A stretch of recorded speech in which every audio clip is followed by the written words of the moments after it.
He saw her before anyone else did. A woman standing at the edge of the old main street, the late afternoon light catching the dust on her coat as if it refused to let her blend into the crowd. She wasn't moving, just standing there with a quiet steadiness, her hand resting gently on the shoulder of a tall teenage boy beside her. Cars passed, people hurried home, and yet, for a moment, the whole town felt paused, as if holding its breath without knowing why. The breeze lifted a loose strand of her hair and she brushed it back with the same careful motion someone makes when touching something fragile. Across the street, a bakery door chimed. A man emptied the trash behind the hardware store. A dog barked in the distance. Ordinary sounds, ordinary life, and still. Something about the way she looked at the sidewalk, as if it carried memories only she could see, made everything feel heavier than silence. This is Stories That Heal the Heart, where we share real feeling human stories about injustice, tenderness, and the quiet power of forgiveness. Stories that remind us why compassion still matters. Stories that whisper that even the past can be healed when love is the one who comes back. If you've ever walked away from a place that wounded you, if you've ever wondered what might happen if you returned, or if you've ever wished that someone would finally see the truth of who you became, then this story is for you. Most people in that town had forgotten her name. They remembered the scandal, the whispers, the shame they placed on her shoulders, but not the truth of who she was. They believed she had disappeared for good. No one imagined she would one day stand again on that cracked stretch of pavement. Not like this. Not with her son grown and watching her with the quiet loyalty of someone raised on sacrifice. And no one imagined what she carried in her hands. It wasn't anger. It wasn't proof, or pride, or the weight of revenge. What she held, though no one could see it yet, was something far more disarming. Something they had not earned and never expected. For now, she simply stood there, taking in the street she once crossed with hurried steps, clutching a child's hand while people turned their faces away. A street where she had cried behind a dumpster, shaking not from cold but from humiliation. A street where she once promised herself she would never walk again, not even to reclaim what had been taken from her. Beside her, her son shifted his backpack and looked at the buildings with the curiosity of someone seeing history he didn't live, but somehow felt. He leaned closer, whispering something only she heard. She smiled faintly, a small, tired, brave smile, and squeezed his shoulder. Rain clouds gathered over the rooftops, carrying that early evening smell of wet pavement and memory. Somewhere far off, a church bell struck, its echo rippling through the narrow blocks like a reminder that time had passed, but not erased anything. People began to notice then, first a couple near the pharmacy, then a cashier sweeping the market floor, then a woman stepping off the bus. Heads turned. Conversations softened. Doors paused in half-open positions. Because the past was returning, but not in the way they feared. This is a story about the night a woman came home without bitterness, without demands, just a heart shaped by years of work, dignity, and love. It's a story about a town that once looked away, and the moment it learned what real compassion looks like. If stories like this remind you that goodness still matters, that forgiveness still heals, I'd be grateful if you liked this video, subscribed, and turned on notifications so more hearts can find their way back to hope. For now, she remains at the edge of that street, breathing in the air of a place that once broke her, waiting for the courage to take that first step forward. Tonight, we remember that even in silence, love still answers. She took her first step back into town the way someone steps into cold water. Slowly, feeling every memory rise to the surface. The sidewalk beneath her shoes was the same uneven concrete she had once walked barefoot on, holding a little boy wrapped in a blanket she'd stitched herself. Now, her son walked beside her with shoulders broader than she remembered, though he still carried the softness around the eyes that had always reminded her of gentleness. He glanced at her again, as if checking whether she was ready for what waited ahead. The street smelled of rain-soaked asphalt and warm bread drifting from the bakery on the corner. The same bakery where, so many years earlier, she had stood outside with her child asleep against her chest, waiting for change from people who never noticed her trembling hands. Back then, she had felt invisible. Now, people watched her as if seeing something they didn't know how to name. She moved past the pharmacy, where a flickering neon light buzzed just as it had the day she'd stood at the counter counting coins for cough syrup. She remembered how the cashier had sighed, tapping her fingers impatiently while customers in line stared, whispering behind half-covered mouths. The boy beside her back then had looked up with wide, tired eyes, unaware of why everyone treated them as if they didn't belong. She had taken his hand, held it tight, and led him out the door without the medicine. Pride and pain had walked out with her. Her son now slowed as they reached that same window. He leaned to see inside, curiosity tightening his brow. She didn't say a word, she didn't need to. The reflection of her face in the glass showed a woman older now, steadier, shaped by years of work that had changed the rhythm of her breath. A woman who had built a life brick by brick in a city far away, cleaning offices at dawn, studying during lunch breaks, saving every dollar until she could open her own business. A woman who had promised herself she would never return to this street until her son asked about where he came from. Across the road, a man sweeping the hardware store entrance paused. He tilted his head, squinted, then straightened his posture as recognition flickered through him. She didn't offer a greeting. He didn't either. The silence between them held too many stories. She continued walking, passing the bus stop where she had once stood with a single suitcase and a toddler who clung to her because strangers had stared too long. It was late evening then, and she remembered how her legs shook while she waited for the bus that would take her away forever. A memory surfaced of an older woman sitting on the bench beside her, offering a small paper bag with a sandwich inside.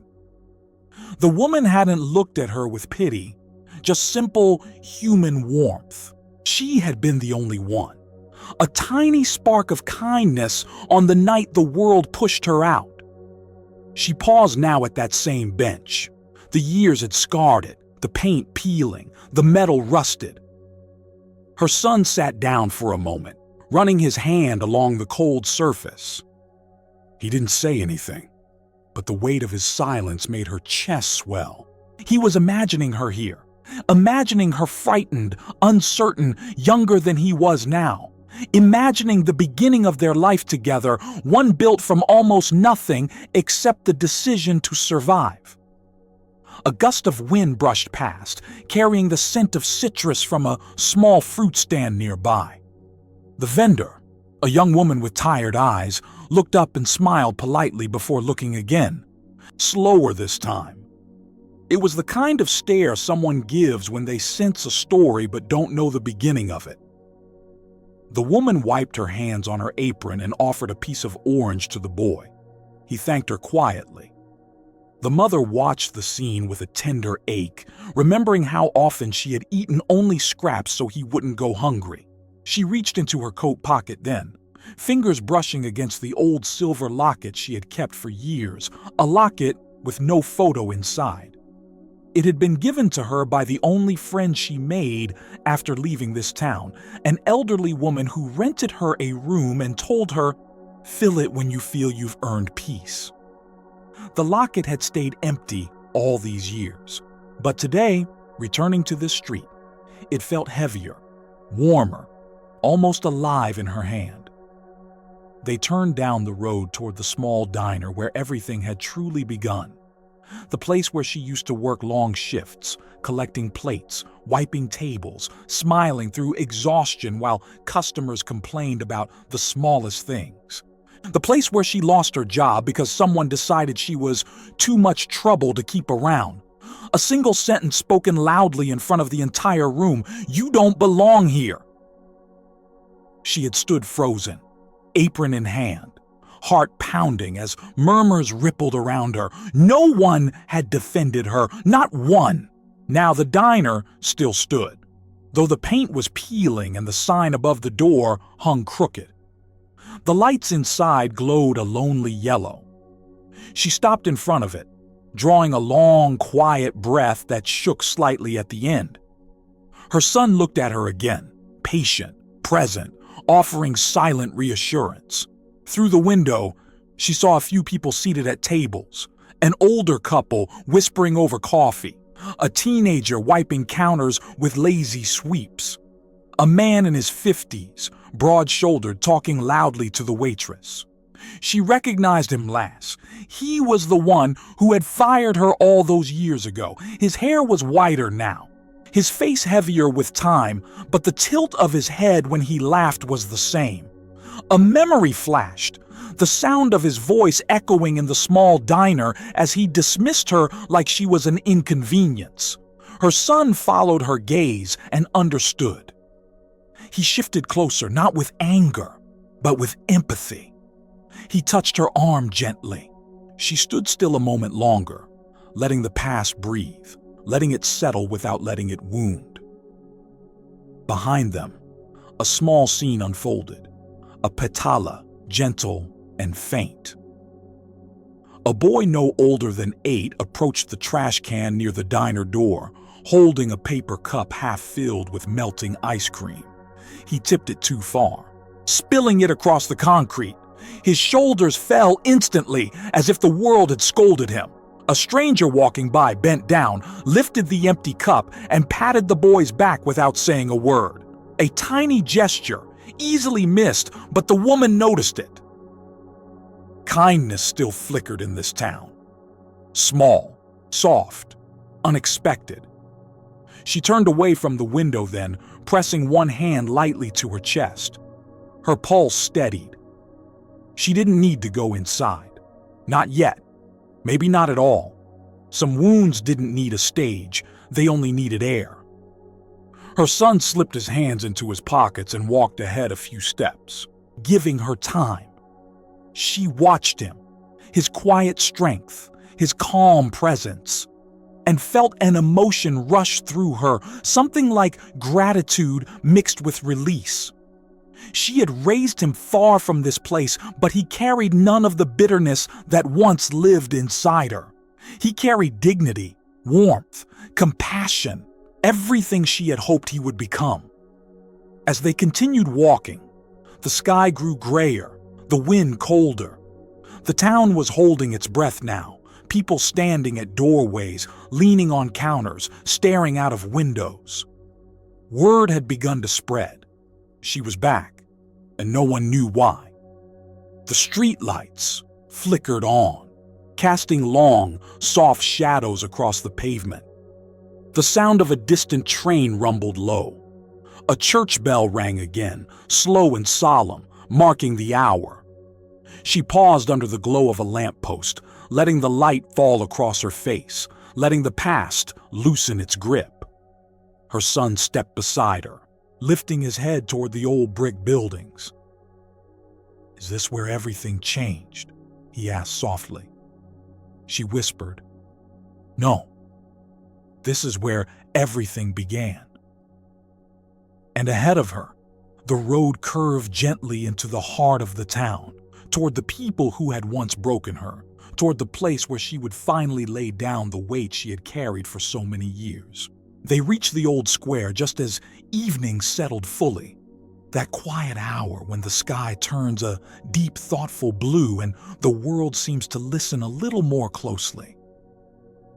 The woman paused at the edge of the square, her breath visible in the cooling air. Her son stood beside her, hands resting loosely at his sides, though a hint of protectiveness sat in the set of his shoulders. The square hadn't changed much. The fountain still murmured softly at the center, its stone worn smooth by decades of children climbing over it. The benches were the same ones where she once sat on her lunch breaks, sharing scraps of food with her little boy, pretending they were on a grand adventure so he wouldn't notice how people stared. The grocery store still flickered with that same buzzing fluorescent light, as if forever stuck between working and giving up. But tonight, the square held a tension she had never felt before. People lingered. They watched from a distance, drifting slowly out of doorways, whispering to one another with careful, hesitant curiosity. Some recognized her instantly. Others squinted, trying to connect her face with a memory they weren't sure they wanted to remember. She walked toward the fountain, each step measured, carrying both the weight of what happened here and the strength of everything she built afterward. Her son followed quietly, scanning the crowd with eyes that took in far more than he let on. A woman in her 60s, gray hair in a tight bun, hands clasped to her chest, stopped halfway down the steps of the library. Her lips parted as if she meant to speak, then closed again. She looked away, almost ashamed. The mother recognized her. Years ago, that same woman had crossed the street rather than walk past her, clutching her purse tightly to her side as if poverty were contagious. Near the grocery store, a man leaned against the doorway with his arms folded. He had once refused to let her buy milk on credit when her son was sick with a fever. She remembered the hardness in his voice, how he announced her situation to a line of customers, and how she carried her crying child home, feeling smaller than the shadows on that sidewalk. He straightened now, his expression uncertain, the old authority gone. Age had softened him, or maybe guilt had. Still, she offered him no glance, not because she was angry, but because she no longer needed anything from him, not apology, not acknowledgement, not even memory. She sat on the fountain's edge, running her fingers along the cool stone. Her son took a seat beside her, leaning forward, his elbows on his knees. "Are you okay?" he whispered. She nodded, though her eyes stayed fixed on the rippling water. "I'm just remembering." A little girl with curly hair wandered close, holding a melting popsicle that dripped bright red down her arm. She stared openly at them, unafraid, her expression filled with the simple curiosity of someone too young to understand the undercurrent in the air. Her mother hurried over, apologizing, gently pulling the girl away. But the child kept looking back at the woman with wide, innocent eyes. The mother seemed torn between fear and politeness, unsure which feeling came from the past and which from the present. A teenage boy rolled by on a bicycle, slowing as he passed them, his eyes flicking between the woman and the son. He frowned as if something about them tugged at a story he'd heard whispered at home. He circled back once, then pedaled off quickly when he noticed a few adults watching him. The silence grew heavier. Finally, someone approached. It was a man in his late 40s, wearing a faded jacket and boots that had seen better days. He walked slowly as if stepping through fog and stopped a few feet from her. She knew him. He had been one of the young men who mocked her on her way to work, shouting comments across the street while his friends laughed. Back then he was loud and proud and careless. Now he looked tired. Years had carved lines into his face that even the dim evening light couldn't hide. He opened his mouth, closed it, then tried again. "I heard you were back." She nodded slightly. He swallowed hard. "I wanted to say..." He stopped, searching for words. I wasn't..." The apology tangled in his throat.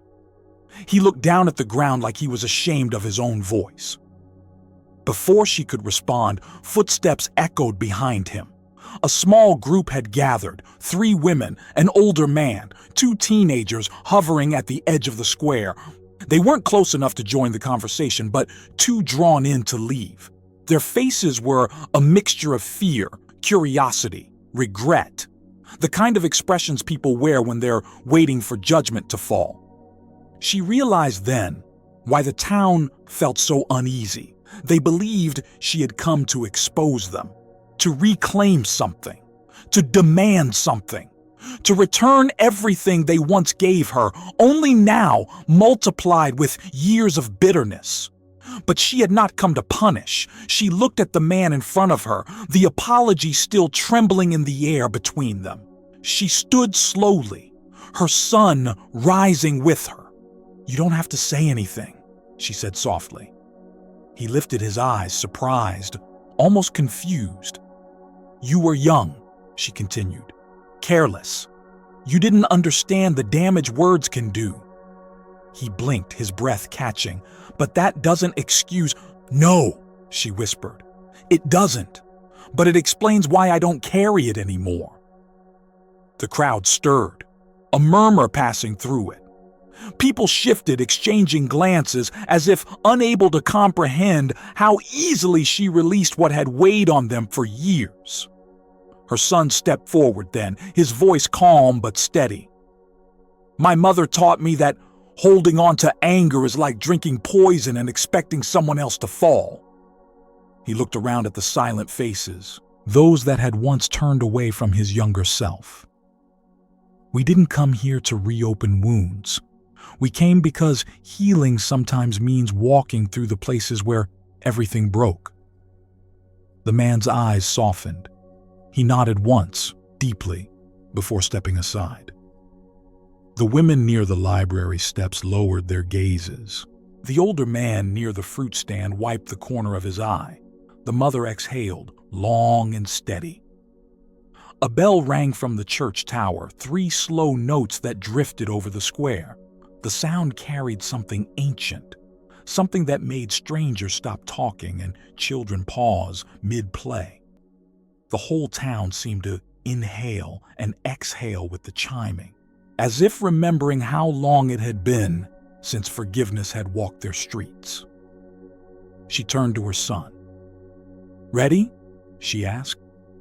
He nodded. "Whenever you are." Their footsteps echoed as they began walking toward the next street, the one that held the house she once lived in, the place where the final confrontation waited, the place where the past would stop hiding. And for the first time since she arrived, she felt the weight of the years lift, not because the town welcomed her, but because she no longer needed its permission to be whole. They walked down the narrow road that led toward the edge of town, the one lined with small, aging houses that had once belonged to families who knew everyone's stories before they even happened. The woman felt the air shift as they moved farther from the square, as if each step peeled back another layer of memory she had tucked away for survival. The sky deepened into a muted indigo, and the first street lamps blinked awake, pale halos trembling in the cooling dusk. Her son walked half a pace behind her now, sensing the heaviness in the path ahead. He had always been perceptive, always reading emotions the way other people read signs. He didn't ask questions. He didn't need to. The silence between them was enough to tell him that they were approaching the part of her past that hurt the most. The houses here had aged in different rhythms. Some were freshly painted, some had sagging porches, some looked abandoned altogether. A dog barked from behind a low fence, startling a flock of birds into the air. Curtains twitched in a few windows as neighbors peeked out, the way people do when a familiar ghost returns to its old street. Some faces tightened with shock, others softened with something like guilt or curiosity. But no one came out. Not yet. The woman slowed her steps when she reached a house with peeling white paint and a small yard overtaken by weeds. Her breath caught, the way someone's breath catches when they see the grave of something they once loved. The front door was still the same faded blue, though the color had dulled with time. She knew every crack in that wood. She had run her fingers over it countless nights, scared to turn the knob, scared to stay, scared to leave. "This is it," she whispered almost to herself. Her son stepped up beside her. He didn't recognize the place, but he recognized the look on her face. A mix of grief, strength, and the lingering echo of something she survived but never fully spoke aloud. She touched the gate. It creaked slightly, complaining under its own rust. As she stepped into the yard, memories rolled in like slow, relentless waves. The night she was thrown out, the shouting, the neighbors watching, her son in her arms, crying because she was crying, the humiliation burning so hot it felt like frostbite, the suitcase with a broken zipper, the way people stood in their doorways, some judging, some pretending not to notice, some entertained, and above all, the voice that cut deepest, the one that told her she was a burden, a disgrace, a mother unworthy of respect. She closed her eye. The echo of that voice still lived in the walls of this house, even though the person behind it no longer did. A soft step sounded behind her. When she opened her eyes, an older woman stood at the doorway of the house next door. She held a gardening glove in one hand and looked startled, caught between the instinct to retreat and the pull of a memory of her own. The mother recognized her instantly.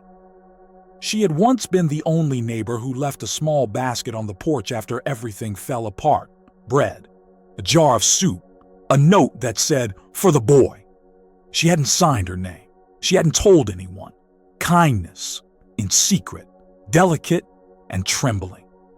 The older woman stepped forward slowly. You came back," she said, her voice thin but sincere. The mother nodded. "I did." The older woman's gaze drifted to the son. Her eyes softened. "And this must be him, the baby you carried that night." The son offered a polite smile. "Ma'am." Tears gathered in the older woman's eyes. She placed a hand over her heart, as if steadying something fragile inside her. "You look just like she used to," she whispered, pointing gently toward the mother. "Strong, even when she thought she wasn't." Silence settled between them, warm and heavy. The mother inhaled, then exhaled with a trembling sigh. "Thank you," she said softly, "for what you did back then." The older woman wiped the corner of her eye with the back of her wrist. "Oh, child, I didn't do enough. I should have done more." "You did what you could," the mother replied. "And that mattered." Before the older woman could respond, the faint sound of hurried footsteps echoed down the sidewalk. Two men approached, brothers she once knew. Men who had stood outside this very house years earlier, watching her leave without offering a word. Their faces now carried lines carved not only by age, but by the weight of something unspoken. They glanced at each other, unsure which one should speak first. Finally, the taller of the two cleared his throat. "We heard you were back," he said, arms stiff at his sides. "Didn't know if it was true." The mother stood taller, not defensive, just steady. "It's true." The shorter brother shifted uncomfortably. We never meant for things to get..." He faltered, the truth catching in his throat. "We didn't know what else to do." Her son stepped slightly in front of her then, not aggressively, but protectively, like someone drawing a gentle boundary. His voice was calm, almost sorrowful in its clarity. "Sometimes not doing anything is what hurts the most." The taller brother swallowed hard. "You're right," he said quietly. "We were cowards." The mother looked at them, really looked at them. She saw two boys trapped in the shapes of grown men, carrying years of remorse they had never learned how to voice. "I'm not here for apologies," she said. A wave of confusion washed over their faces. She continued, her tone soft but unwavering. "I'm here because my son deserves to know where he came from, and because I don't want the past to decide who we are anymore." The brothers exchanged glances, stunned by the simplicity and enormity of her words. The older neighbor sniffled, nodding in quiet approval. The mother turned back toward the blue door, drawing a steadying breath. An image rose before her, herself, younger, terrified, stepping through that door with a child in her arms and no one to lean on. She remembered how she had clutched that little boy so tightly, as if he were the last piece of her life that hadn't shattered. She touched the doorknob. It felt cold, but it no longer frightened her. Her son rested his hand gently on her back. "You don't have to go in," he whispered. She smiled. "I know, but I'm not afraid of this place anymore." The street behind them had grown crowded. People from the square drifting closer, neighbors emerging from doorways, curious eyes watching from porches. The dusk deepened into early night, the lamplight softening everything it touched. Her voice, when she finally spoke again, carried across the yard and into the quiet street. "I didn't come back for revenge," she said. "I came back to release it." No one moved. No one breathed. Something invisible shifted, something old, something heavy. She stepped away from the door. She turned her back on the place that once broke her. And for the first time since she'd returned, she felt completely, astonishingly free. Her son took her hand. Together they walked out of that yard, not as exiles, not as victims, but as people who had reclaimed themselves long before the town even knew they were gone. They left the old blue door behind them and made their way back toward the center of town, the night finally settling in. The sky had turned a deep navy, almost black, and the air carried that damp chill that comes just before rain. Streetlights hummed to life one by one, casting soft yellow circles on the cracked pavement. Each pool of light they walked through felt like a small stage where their shadows moved together, long, side by side, inseparable.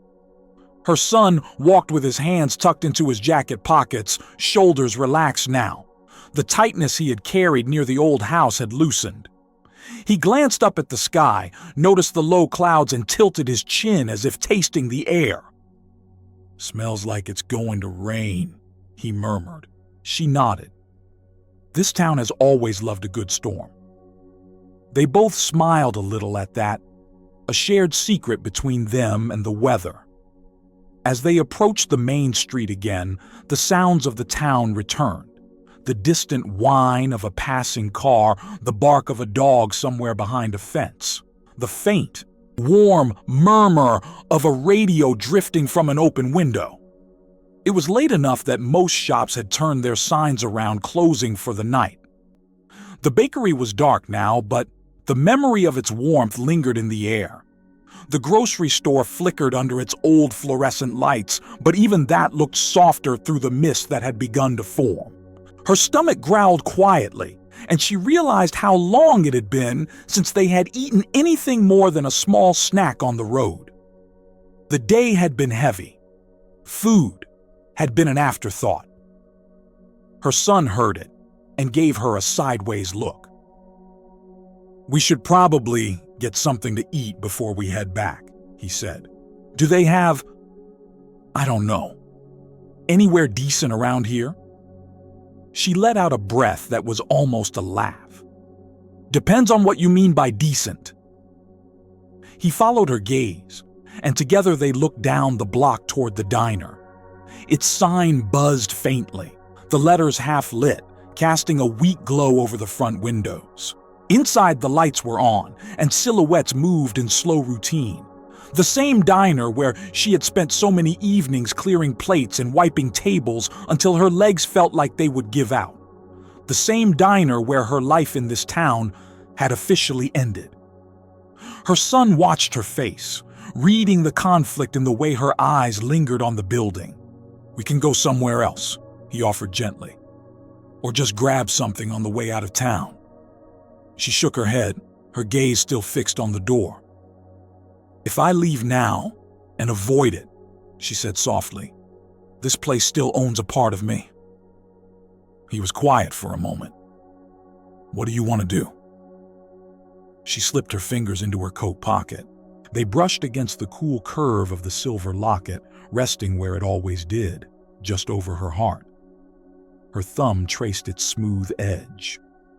"I want," she said slowly, "to walk in there and leave with a different memory than the one I've carried all these years." He nodded once, steady and sure. "Then let's do that." They crossed the street together, the lamplight following them like a watchful eye. As they neared the diner, she could see more clearly through the windows. A waitress in a pale uniform moved between tables, her ponytail swinging tiredly. A couple sat in a corner booth, sharing a plate of fries. An older man at the counter poked at his pie with his fork, lost in thought. And near the register stood the owner. His shoulders seemed smaller now, his back a little rounded. He was no longer the looming figure she remembered, no longer the man whose voice had cut through a busy room and turned her into a spectacle. Time had carved deep lines around his mouth and eyes. He was arguing quietly with someone in a dark jacket, a man holding a folder and a pen, the kind of person who did not come to a small diner for a slice of pie. She opened the door.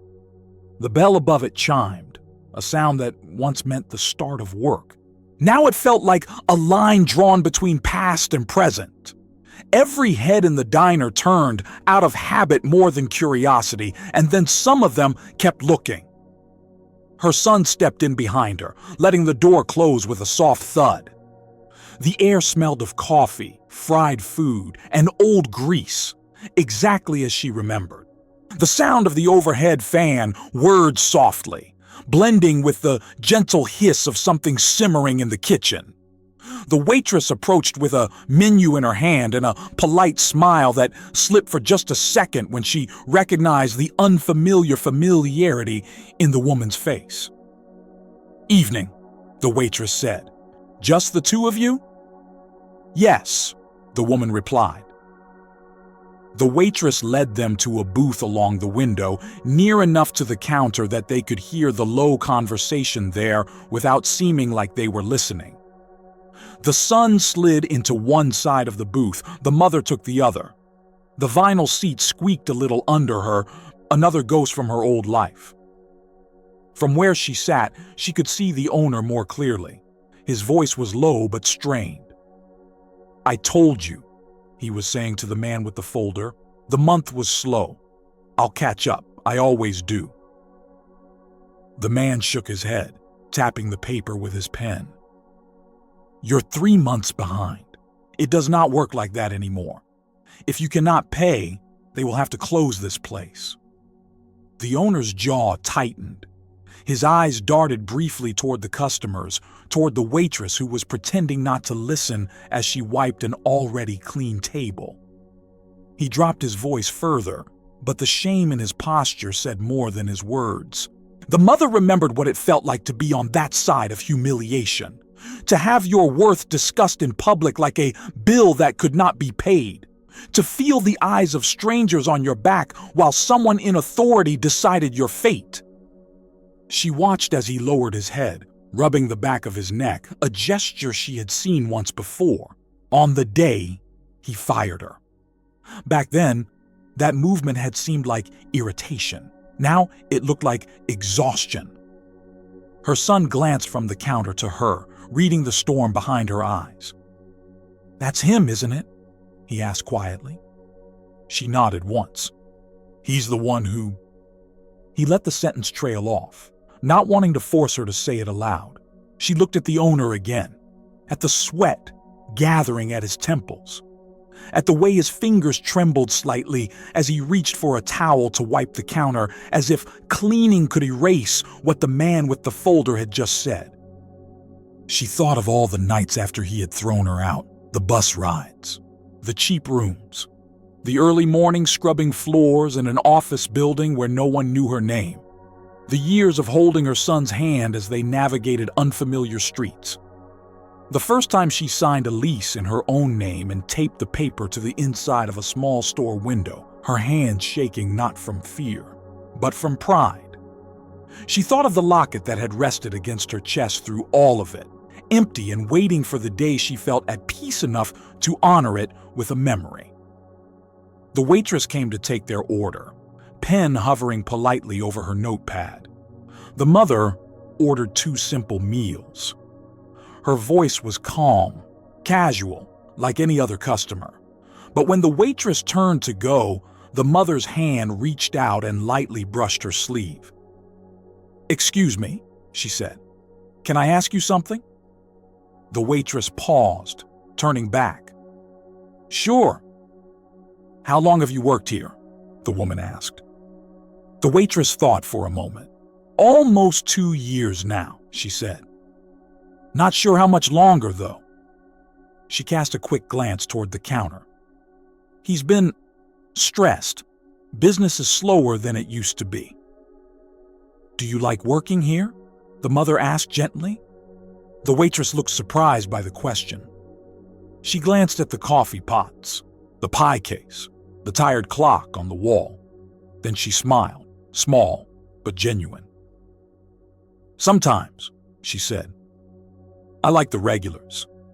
I like that it feels like, I don't know, like a place where somebody might still remember your name." The mother nodded. "Thank you." When the waitress walked away, the son leaned forward. "You're thinking something," he said softly. She looked at him, her eyes reflecting the lamplight from outside. "I'm thinking," she said, "that I remember very clearly what it felt like to be fired here in front of everyone. And I remember how no one stepped between me and my humiliation." He studied her face. "And now?" "Now," she replied, fingers moving once more to the locket, "I have the chance to be the person I needed that day." At the counter, the conversation had grown sharper. "I cannot keep explaining this," the man with the folder said, his patience thinning. "If the payment does not come through by the end of the week, the bank will proceed. It is out of my hands." The owner glanced around again, cheeks flushed. "You're saying that here," he hissed, "in front of my customers?" The man shrugged. "You asked to talk after closing. You are the one who kept the place open late." The mother slid out of the booth before her son could say anything. Her movements were slow, deliberate. She crossed the floor with the same path she had walked countless times as a waitress, but now her steps carried a different weight. The room stilled. The owner saw her approaching, but at first his eyes did not recognize her. She was not the girl with tired shoulders and secondhand shoes he once dismissed. She stood taller now. The lines on her face were not from worry, but from living. "Excuse me," she said softly. The man with the folder turned, his expression annoyed at the interruption. "Ma'am, we're having a private—" She met his gaze calmly. "I'm sorry," she said, "but I couldn't help overhearing. It sounds like there's a problem with the payments on the diner." "That is none of your concern," he replied, the words automatic, practiced. The owner's gaze flicked between them, confusion growing. Something about her voice pulled at his memory. The mother reached into her bag and took out a worn wallet. She opened it slowly, her fingers steady. Her son watched from the booth, his heart pounding harder than hers. She looked at the owner, really looked at him, and in that moment, she saw not the man who had hurled her shame into the air like cheap confetti, but a man on the edge of losing the only place that still gave him purpose. "What if," she said quietly, Someone covered what's owed. The entire diner seemed to inhale at once. The man with the folder blinked. You understand the amount we are talking about? I understand enough, she replied. And I am not asking for favors. I am asking if it is possible. He hesitated, then nodded slowly. If the full past due amount is cleared, he said carefully, then yes, the process would stop. For now. She took out a card. It was simple. The same kind she used for her business in the city. Nothing flashy, just her name in small letters.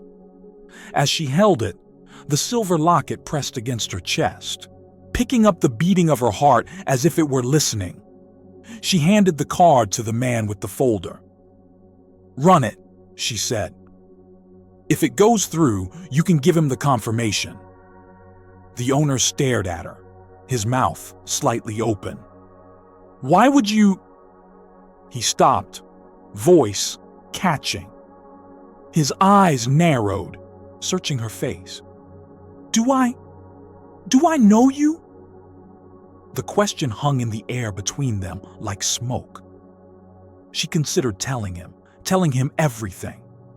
The night he fired her, the humiliation, the years of struggle that followed. She considered naming the exact words he had used, the way the room had gone silent after he said them, the way she had walked out with her pride crumbling in pieces. Instead, she took a slow breath and let the past rest where it was. It doesn't matter, she said softly. What matters is that no one should lose their dignity in front of a room full of people. Not you, not me, not anyone. The man with the folder shifted from one foot to the other, glancing at the card in his hand. Are you sure about this? He asked. It is not a small amount. She nodded. I worked very hard for what I have, she said. And I remember very clearly what it feels like to have nothing. Consider it a chance for this place to be kinder than it was to me. The owner's eyes widened. Recognition finally bloomed, slow, reluctant, and then undeniable. His shoulders shook slightly as he looked at her, seeing now the young woman beneath the years. It's you, he whispered. She gave him a small, weary smile. Yes. His face crumpled, a mix of shame, disbelief, and something like awe. He struggled for words. I do not deserve this. Maybe not, she said gently. But I did not deserve what happened here either. And still, life gave me chances. Maybe this is mine to give. She turned to the man with the folder. Please, she repeated. Run it. He nodded, took the card to the register, and began tapping at the keypad. The machine beeped softly, the little screen blinking. Each second stretched into something longer and more delicate, as if the whole room balanced on the edge of that tiny transaction. The waitress had stopped pouring coffee. The couple in the booth sat motionless. Even the old man with the pie set down his fork. The receipt printed with a thin, high whine. The man with the folder glanced at it, then up at them. It went through, he said quietly. The account is current. For now, you are clear. He handed the receipt to the owner, then gave the card back to the woman. His expression changed, less stiff, less transactional. Not many people would do this, he said. She tucked the card away. Maybe more would, she replied, if they knew what it was like to be on the other side. He nodded once, almost respectfully, then gathered his folder and left without another word. Silence settled again, but this time it felt different, less heavy, more fragile, like something new was being born inside it. The owner looked at the paper in his shaking hand, then at her. I should have stood up for you back then, he said hoarsely. Instead, I was the one who... She raised a hand gently, stopping him. I am not here to collect apologies, she said. "I am here to leave with something lighter than what I brought with me." His eyes filled with tears. He tried to blink away. "How do I repay you for this?" he asked. She shook her head. "You don't," she said. "But you can choose to treat the people who work here with the dignity I did not have. And when someone comes in hungry and short on money, maybe you can remember tonight." Her son stood now, joining her at the counter. He looked the owner in the eye, his voice calm but firm. "She taught me that forgiveness is not pretending the hurt never happened," he said. "It is choosing not to pass that hurt forward." In a booth near the window, a boy washing dishes peeked out from the kitchen door, watching with wide eyes. He would remember this moment for the rest of his life, the night he saw a woman save the man who once cast her aside, not because he deserved it, but because she refused to become like the people who broke her. The waitress wiped her cheeks with the back of her hand, trying to make it look like she was just adjusting her hair. She met the woman's gaze and nodded, as if silently promising to carry this story with her. The mother reached up and touched the silver locket again. For years it had been empty, a tiny hollow circle against her skin, waiting for a day when she could claim her life as more than just survival. Tonight, for the first time, she felt something shift inside her chest. Later, when she and her son sat back down in their booth and the plates arrived, simple meals that tasted warmer than their ingredients suggested, she took out the locket and opened it. Her son watched, his fork paused halfway to his mouth. She reached into her wallet and slid out a small photo, one taken in their new city on the day they opened their store. In it, she and her son stood in front of a door with clean glass and fresh paint, smiling in a way that came from somewhere deep and hard-earned. She folded the photo carefully and placed a tiny part of it inside the locket. Not enough to show every detail, but enough to carry the essence of that day. The rest she slipped back into her wallet. "What made you decide to fill it now?" her son asked softly. She closed the locket with a soft click. "Because," she said, "for the first time, it feels like peace is not something I am still chasing. It feels like something I just chose." He smiled, a slow, proud smile that reached his eyes. "You know," he said, "you didn't have to do what you did for him." "I know," she replied. "But if I walked out of this town carrying anger, it would still own me. Forgiveness doesn't excuse what happened. It just frees us from being tied to it." Outside, the first drops of rain began to fall, tapping gently against the diner window. The sound was soft, almost like a lullaby. The lamplight outside shimmered on the wet pavement, turning the street into a ribbon of gold and gray. Inside, someone turned up the radio just a little. A low old song floated through the room, wrapping itself around the quiet conversations and clinking silverware. At the counter, the owner stood a little straighter. He looked at the waitress, at the boy in the kitchen, at the customers finishing their meals, and something in his gaze had changed. He walked over to a man counting coins carefully on the counter and placed a hand over the small pile. "Tonight, it's on the house," he said gently. "You can pay me back some other time, or not at all." The man stared in surprise, then nodded, emotion clouding his features. The woman watched this from her booth, her heart catching on the smallest of details, the way the waitress smiled with a new softness, the way the boy in the kitchen washed dishes with a kind of reverence, the way the owner's voice had lost some of its old sharpness. Her son saw it too. "Looks like you started something," he murmured. She shook her head. "Maybe I just reminded this place of what it forgot," she said. The rain picked up outside, streaking the windows with silver lines. People would talk about this night, she knew. Some would say she came back to save the very ones who had pushed her away. Others would say she was foolish. Others still would whisper about the mystery of a woman who returned not with fire, but with water to douse old flames. But she and her son would leave later that night with full stomachs and quiet hearts, carrying with them something far more valuable than revenge. They would carry the knowledge that the past no longer dictated who they were. The locket, warm against her skin now, no longer felt like an empty promise. It felt like a small, steady heartbeat of a life reclaimed. And somewhere in that small diner, forgiveness settled into the cracks of old floorboards and worn countertops, changing things in ways no one could yet see, but everyone, somehow, could feel. They stayed in the diner longer than they meant to, letting the quiet warmth of the place settle into their bones. By the time they stepped back out into the street, the rain had become a fine, steady curtain, soft enough to breathe in but strong enough to blur the sharp edges of neon signs and car headlights.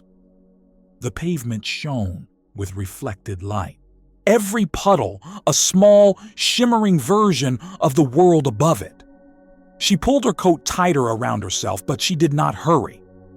The rain felt almost like a benediction now, washing the last of the diner's fluorescent light from her skin. Her son zipped his jacket up to his chin, then glanced over at her. "Where to now?" he asked. She thought for a moment, the sound of rain on the asphalt weaving through her thoughts. She had come back and faced the square. She had walked to the blue door. She had entered the diner and altered the story that had once been written there. Still, there was a faint sense of unfinished business pressing gently at the back of her mind. "Back to the inn," she said finally. "For tonight." They made their way toward the small bed and breakfast on the far side of town, the one she had chosen because no one there would recognize her. The place stood near a cluster of old houses, its porch light casting a warm halo over the front steps. The sign out front creaked gently in the wind, the letters faded but still readable. Inside, the lobby smelled of lemon polish and old books. A lamp with a frayed shade cast soft light over a wooden counter. Behind it, the innkeeper looked up from a worn paperback. He was a stocky man with kind eyes and a sweater that had been mended more than once. "Wet out there, isn't it?" he said, setting the book aside. "A little," her son answered, the corners of his mouth lifting. The innkeeper smiled. "I've got some towels in the back. Give me a second." As they waited, the mother wandered toward the small sitting area near the window. There was a low bookshelf, a faded rug, and a clock on the wall that ticked a bit louder than it needed to. The sound brought back a memory she had not called on in years. The old clock in their rented room in the city, the one that had marked every hour she spent awake, worrying if she would have enough to keep them fed. Her son watched her trace the edge of a framed photo on the wall, an image of the town in winter, snow resting on the roofs, the fountain in the square wrapped in white. "You okay?" he asked quietly. She nodded, just thinking how the place looked softer from a distance. The innkeeper returned with 2 towels and handed them over the counter. As he did, he squinted a little at the mother, that same look of someone trying to place a face that stirred something old inside them. "You said you were just passing through, right?" he asked more gently this time. She offered a small smile. "Something like that." He hesitated, his fingers lingering on the towel. "I don't mean to pry, but were you around here a long time ago?" His eyes searched her face. "There was a girl, young mother, lived on the east side, near the old White House." He pointed vaguely, as if the direction itself still mattered. Her heart skipped once, then settled. "Yes," she said, "that was me." For a moment, the only sound was the rain tapping against the window and the clock ticking on the wall. The innkeeper let out a slow breath, his shoulders dropping as if a piece of a puzzle had finally clicked into place. "I thought so," he murmured. "I was younger then, dumber too." He shook his head. "I remember that night. The whole town talked about it like it was a show. People forget there were real lives in it."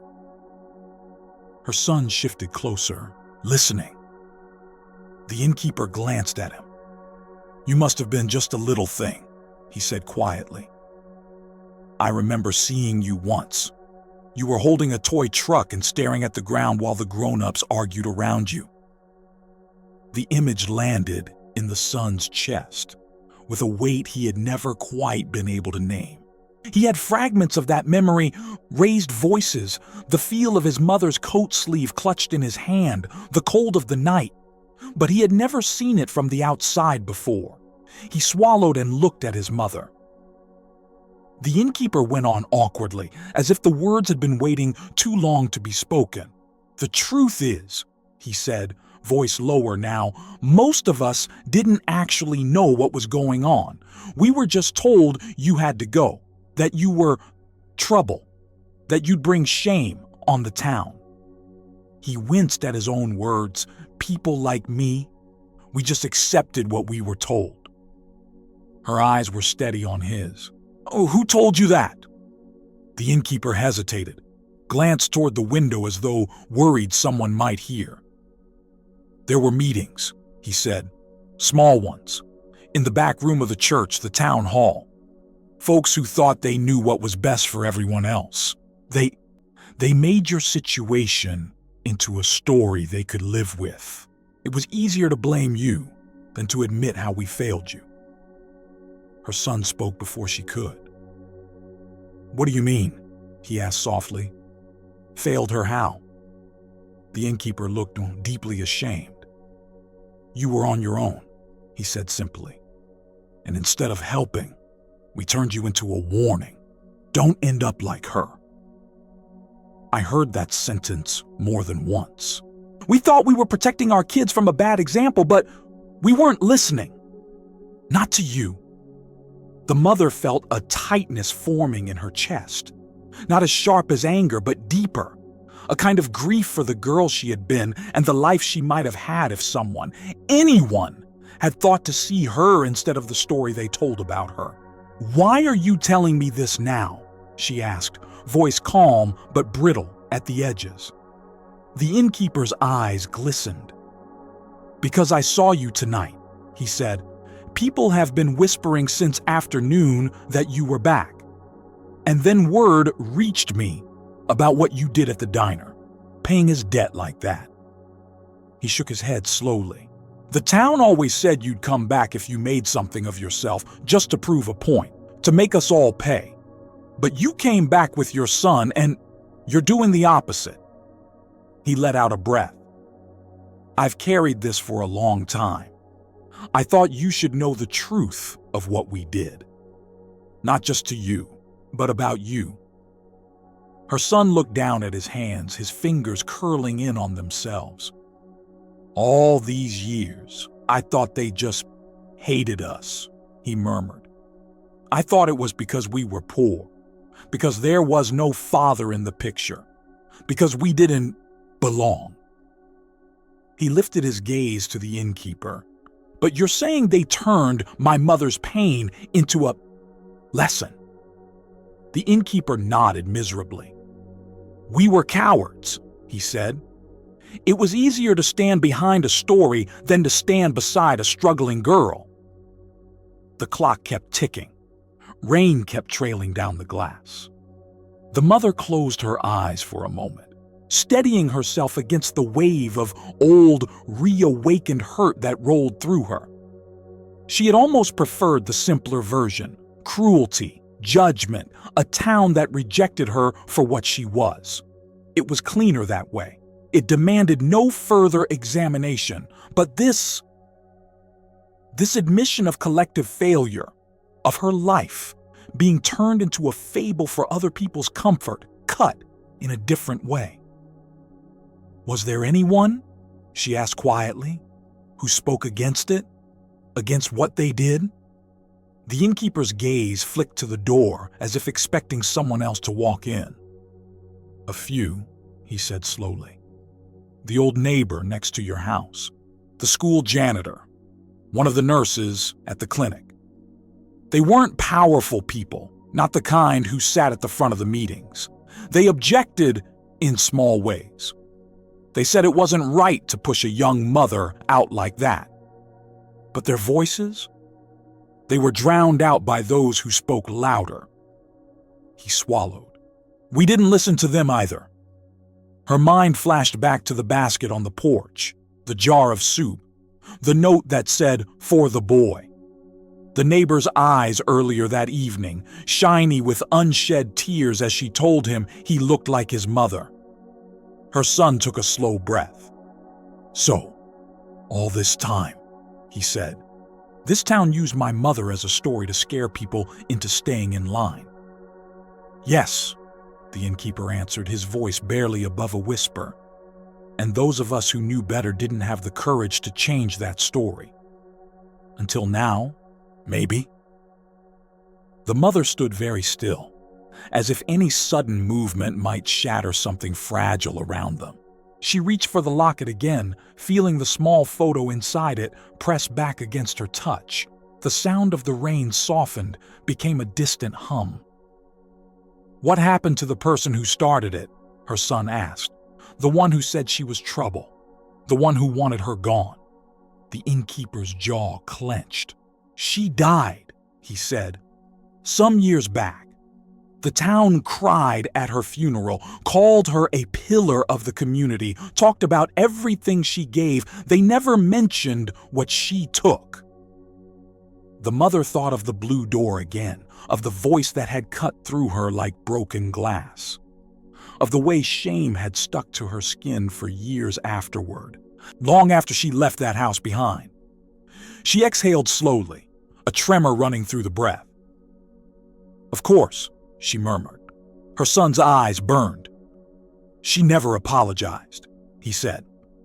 No, the innkeeper replied. I don't think she ever believed she was wrong. People like that rarely do. For a long moment, no one spoke. Then the innkeeper reached under the counter, fingers fumbling with something in the dark. He pulled out a small cardboard box, edges worn and taped at the corners. He set it gently on the counter between them. I don't know if this belongs to you, he said, but I think it might. She frowned slightly. What is it? He pushed it forward. Open it, he said. Her son stepped closer, curious. Together, they lifted the lid. Inside lay a few folded papers, yellowed around the edges. A photo. A ribbon faded from bright blue to pale gray. And on top of everything, an envelope bearing her name in handwriting she recognized instantly. Her heart lurched. This was given to the inn years ago, the innkeeper explained softly. Left with the idea that if you ever came back, someone should give it to you. But no one really believed you would. When I took over this place, it came with the rest of the old owner's boxes. I saw your name once. Just once. I didn't know if it was the same girl, but after tonight, he gestured toward the box. I think it is. Her hands trembled as she reached for the envelope. The paper crackled softly under her touch. She swallowed hard, then opened it, slipping the single page free. Her son moved beside her so he could read. The letter was short. The handwriting? Small, careful. The signature at the bottom made her eyes sting. It was from the neighbor. The woman who had left the basket on the porch, the one who had stood at her fence earlier that evening, eyes full of unspoken regret. My girl, I do not know if this will ever reach you. I do not know where you are, or if you will want to hear from anyone in this town again. I would understand if you threw this away. I just need you to know that not everyone agreed with what they did to you. Some of us stood in those rooms and felt sick with the words that were being said. We did not know how to stop them. We were not brave enough. For that, I am sorry. I should have come to your defense. I should have opened my door. I should have told you that you were not the shame they said you were, that you were just a young mother in a hard place who deserved help, not judgment. It was easier in those days for people to turn you into a lesson than to offer you a hand. They did not want their daughters to think they could survive if they made the same choices, so they tried to make your struggle look like punishment. They were wrong. I see your boy sometimes, in my mind. I see him as he was that night, holding your hand while you tried not to cry. I regret every moment I stayed inside. If you ever come back here, I hope it is not for revenge. I hope it is because you have found a better life somewhere else. I hope your boy grows up knowing your strength, not their cruelty. You were never the disgrace. We were. Forgive us, if you can. If you cannot, I will understand. With a heart that should have been braver, your old neighbor. The words blurred as tears filled her eyes, sliding down and catching on her lashes before falling onto the page. She did not wipe them away. Her son read silently beside her, his own throat tightening with every line. When he reached the final sentence, he exhaled slowly, a sound full of things he could not yet name. He looked at his mother. "You were never the disgrace," he said quietly, repeating the line. "We were." The letter trembled slightly in her hands. The innkeeper cleared his throat softly. "There's more," he said, pointing toward the rest of the box. "Old minutes from town meetings. A notice that was never posted. The old owner of this place must have kept them by mistake, or on purpose. I don't know." Her son reached in and unfolded one of the papers. The words on it were dry and cold, stripped of the emotion that had soaked the letter. Meeting of the town council. Concerns regarding the example set by unmarried mothers. Decision to encourage relocation for the good of the community. Agreement that the situation must appear as a natural consequence, not a public decree. He felt a heat rise in his chest, somewhere between anger and disbelief. "They made it look like it was your fault," he said, "on purpose." "Yes," she answered, her voice barely a whisper. "They did." He turned another page. There, in a rough, hurried script, was a note in the margin. "She looks so young tonight. Are we doing the right thing?" And beneath it, in a different hand, "Do not write that down."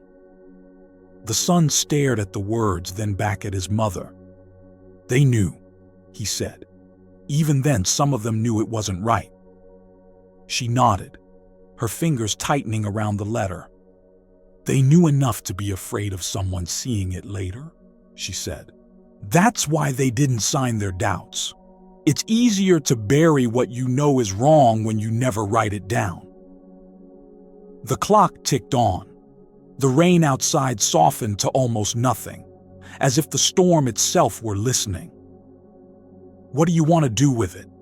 the innkeeper asked quietly, nodding toward the box. "You could show it to everyone. Read it in the square. Let them see what really happened." Her son's jaw clenched. "You could clear your name," he said. "They used you as a lesson. You could show them they were the ones who failed." She looked down at the papers, the letter, the faded ribbon resting at the bottom of the box. A whole story lay there, one that had been written about her without her consent. Proof that she had been wronged. Proof that the shame she carried for so long had never belonged to her. She imagined standing in the square, reading it aloud, watching faces crumble, seeing people's neat stories about themselves fall apart. She imagined their excuses, their tears, their shock. She imagined the satisfaction that might bring and the emptiness that might follow. She lifted the letter again, tracing the neighbor's signature with her thumb. "Forgive us if you can," it said. Her son watched her closely. "Do you want them to hurt the way you did?" he asked, his voice gentle, not accusing. She thought about it. Really thought. Once, years ago, the answer would have come sharp and quick, yes. 1,000 times, yes. She would have wanted them to taste every ounce of humiliation they had poured down her throat. She would have wanted them to feel small, exposed, powerless. But now, she looked at her son, at the young man standing beside her, shaped not by their cruelty, but by their survival, by her stubborn love, by the life they had built far from this place. "I thought I did," she said honestly, "for a long time. I thought exposing them would make me feel powerful, safe, like I had finally won." "And now?" he asked. She closed her eyes and listened to the quiet of the lobby, the distant drip of rain from the eaves, the steady heartbeat in her chest that no longer raced at the thought of this town. "Now," she said, opening her eyes again, "I realize that if I spend my energy proving them wrong, I'm still living in the story they wrote for me. They decided I was a lesson in shame. I don't want my life to become a lesson in revenge." He swallowed, something loosening in him. "So what do you want your life to be?" he asked softly. She smiled, small but steady. "A lesson in something else," she said. "Maybe in how far tenderness can reach. Maybe in how forgiveness doesn't erase the past, but refuses to be chained to it." She turned to the innkeeper. "May I keep the letter?" she asked. "Of course," he said quickly. "It was meant for you. As for the rest..." She looked at the papers, the minutes, the notes. "Keep them," she said. "Lock them up if you want. Burn them. Show them to whoever you feel needs to see the truth. I'm not going to use them." The innkeeper's mouth opened in protest. "But they prove you were wronged," he said. "I know what I lived," she replied. "My son knows who I am. That is enough for me. If anyone else needs proof, maybe that's their story to wrestle with now, not mine." Her son watched her, his eyes shining. "You're really letting it go," he said. She folded the neighbor's letter carefully and slipped it into her wallet next to the photo she had cut for the locket. "Not because they deserve it," she said, "but because we do." He nodded slowly, absorbing the weight of that choice. The innkeeper's voice shook when he spoke again. "You could have ruined a lot of people tonight," he said, "and instead, you saved the diner and left the rest in our hands." He shook his head, a strange, humbled awe settling over his features. "I don't know what to say." She gave him a tired, gentle smile. "Then don't say anything," she replied. "Just don't let this town tell the same story again about someone else." He nodded, the depth of that request sinking in. "I won't," he said thickly. "Not if I can help it." Her son looked at the clock. "We should rest," he said quietly. "It's been a long day." The innkeeper handed over their key with both hands, as if passing something more sacred than a piece of metal. "Room at the top of the stairs," he said. "Faces the street. You can hear the rain from there when it gets heavy. Sometimes it's the only thing loud enough to quiet your thoughts." She managed a small laugh at that. "Then it sounds like exactly what we need." They climbed the stairs slowly, the wood creaking under their feet. At the top, the hallway stretched out, narrow but warm, with framed photographs of the town in different seasons lining the walls. In every picture, the fountain sat steady in the center, the constant heart of a place that had hurt her and now watched her return. Inside their room, the bedspread was simple, the curtains thin enough to show the streetlights outside.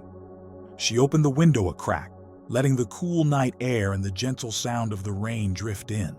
Her son sat on the edge of the bed, elbows on his knees, hands clasped loosely together. "Can I ask you something?" he said. "Of course," she replied, leaning against the window frame. "When they pushed you out," he began, searching for the right words, "did you ever believe what they said about you?" She did not answer right away. Her eyes followed the raindrops as they gathered and slid down the glass. "Sometimes," she admitted quietly, "on the worst nights, when I was tired and scared and didn't know how I would feed you." Their words echoed when the world was too quiet. I wondered if they were right, if I was a mistake, if you would have been better with anyone but me. His head snapped up. "Don't say that," he whispered. She smiled sadly. "I don't think that anymore," she said. "I haven't thought that in a long time. But honesty is not pretty, and I won't lie to you about what those years did to me." She placed a hand over her heart. "Shame is a slow poison. It sinks deep when people pour it into you young." He stood and crossed the room to her. The lamplight framed his face, revealing a softness that came not from innocence, but from the choice to remain gentle in a sharp world. "Then maybe tonight," he said, "we drain the last of it." She nodded, feeling tears prick at her eyes again. "Yes," she whispered. "Maybe we did." He wrapped his arms around her, resting his chin lightly on her shoulder. She leaned into the embrace, letting the steady rhythm of his breathing anchor her.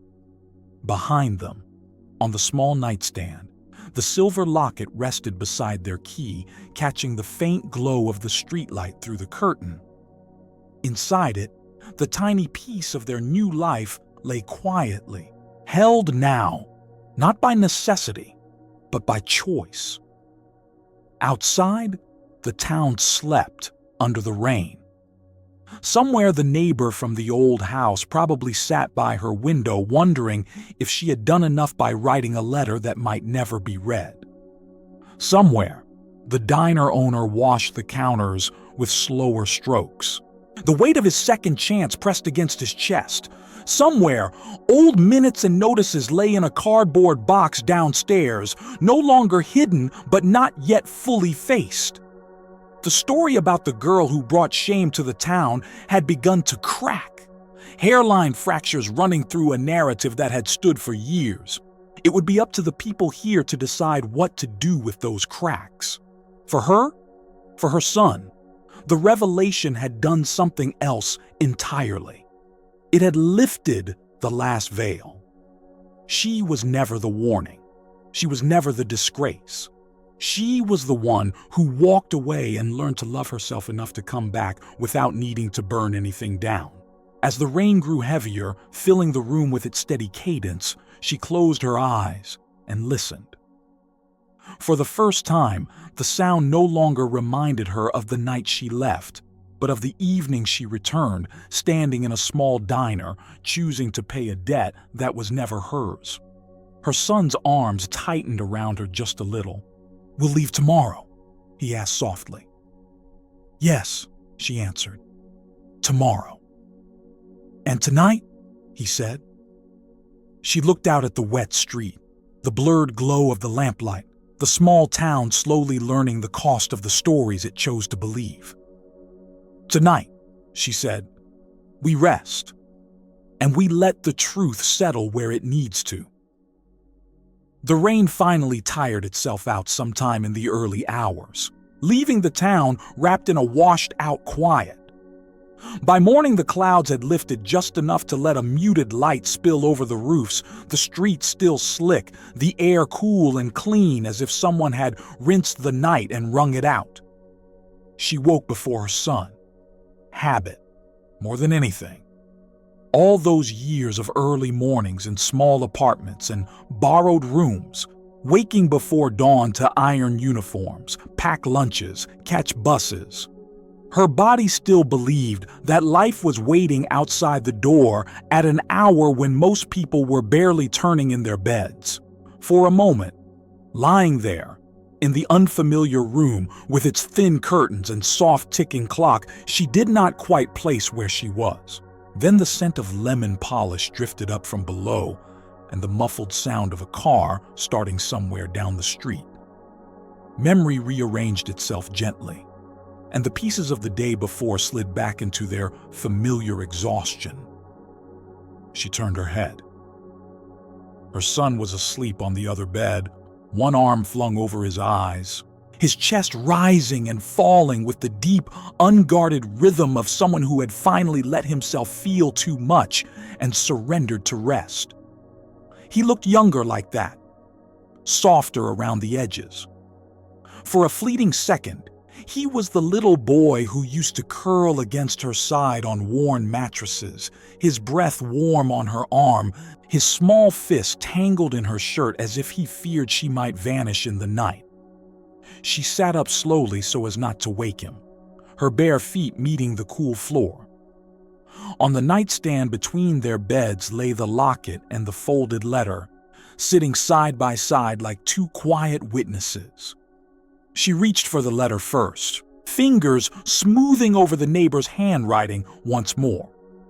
The words were already written in her bones now, but she read them again anyway, letting their fragile courage seep further into the cracks of her heart. You were never the disgrace. We were. She closed her eyes and let the sentence settle. It did not erase the past. It did not remove the years of struggle or the nights spent questioning her worth. But it did something quieter and perhaps more important. It shifted the weight of the story off her shoulders and set it on the ground, where it belonged. When she finished, she folded the page with care and slid it back into her wallet. Then she picked up the locket, pressing it between her fingers until the cool metal warmed under her skin. The photo inside was from the life she had made, not the life they had taken from her. Still, as she held it now, it felt like it belonged to both worlds at once. Her son stirred, then blinked awake, squinting toward the window. "Morning already?" he murmured, voice rough with sleep. "Already," she answered. He rolled onto his back, staring at the ceiling for a long moment before turning his head toward her. "Do you still want to leave today?" he asked. She thought of the bus schedule she had checked, the mental route she had traced back to the city that had broken and rebuilt her in equal measure. "Yes," she said. "We will not stay long enough for this place to become something it is not." He nodded, pushing himself upright, rubbing the heel of his hand over his eyes. "Then what do we do before we go?" She looked out the window, down at the street that was slowly waking up. A woman in a dark coat walked her dog past the inn, the animal's paws leaving faint, damp prints on the sidewalk. Somewhere nearby, someone set a metal chair outside a storefront, the scrape echoing softly up the block. "I need to see one more person," she said. "Maybe two." He did not ask who. He had been watching her long enough to know there were some journeys that could not be mapped out loud. They dressed in silence, the familiar choreography of shared mornings unfolding with ease. Shoes by the door, jackets pulled on, the locket slipped around her neck, the letter tucked away. When they stepped into the hallway, the photographs on the walls seemed to watch them pass. The town frozen in different seasons, the fountain a constant, patient presence in every frame. Downstairs, the innkeeper was already behind the counter, a mug of coffee cupped in both hands. His expression softened when he saw them. "Sleep all right?" he asked. "As well as you can in a place full of ghosts," she replied gently. He nodded, not arguing. "I put some bread and jam out in the kitchen," he said. "Help yourselves if you want something before you leave. No charge." Her son smiled faintly. "Thank you," he said, "for everything." The innkeeper's gaze dropped to the locket at her throat, then to the slight bulge in her wallet where the letter now rested. "I meant what I said last night," he murmured. "I will not let this town tell that kind of story again if I can do anything about it." She studied him for a moment. "Then start small," she said. "Not with speeches. With the next person standing where I once stood, the girl who is whispered about, the man who is always on the edge of the room. Sit beside them when everyone else steps back." He swallowed, understanding flickering across his face like a candle catching its first true flame. "I will," he promised. She believed him. Not because he knew how to fix what had been broken, but because he was finally willing to admit that something needed fixing. They ate quickly in the small kitchen, the bread still warm, the jam sweet and slightly tart on their tongues. It tasted like something simple and honest, like the kind of hospitality she used to dream strangers would offer when she and her boy had nowhere else to go. Then they stepped back out into the morning. The streets were quieter than they had been the evening before. The market stalls were only beginning to set up, crates of vegetables carried out and stacked, tarps rolled back. The air held the faint smell of damp earth and freshly brewed coffee drifting from a nearby cafe. She and her son walked side by side, their reflections wavering in the puddles at their feet. As they approached the east side, the houses grew more familiar even after so many years. Paint peeled in different places, roofs sagged a bit more, gardens had changed, but the bones of the street remained the same. Her throat tightened when they turned the corner and the old white house came into view. Time had touched it gently. The fence was the same, though some slats leaned at uncertain angles. The steps showed new cracks. The curtains in the front window were a different color now, but the window itself still faced the street, watching everything, catching every change.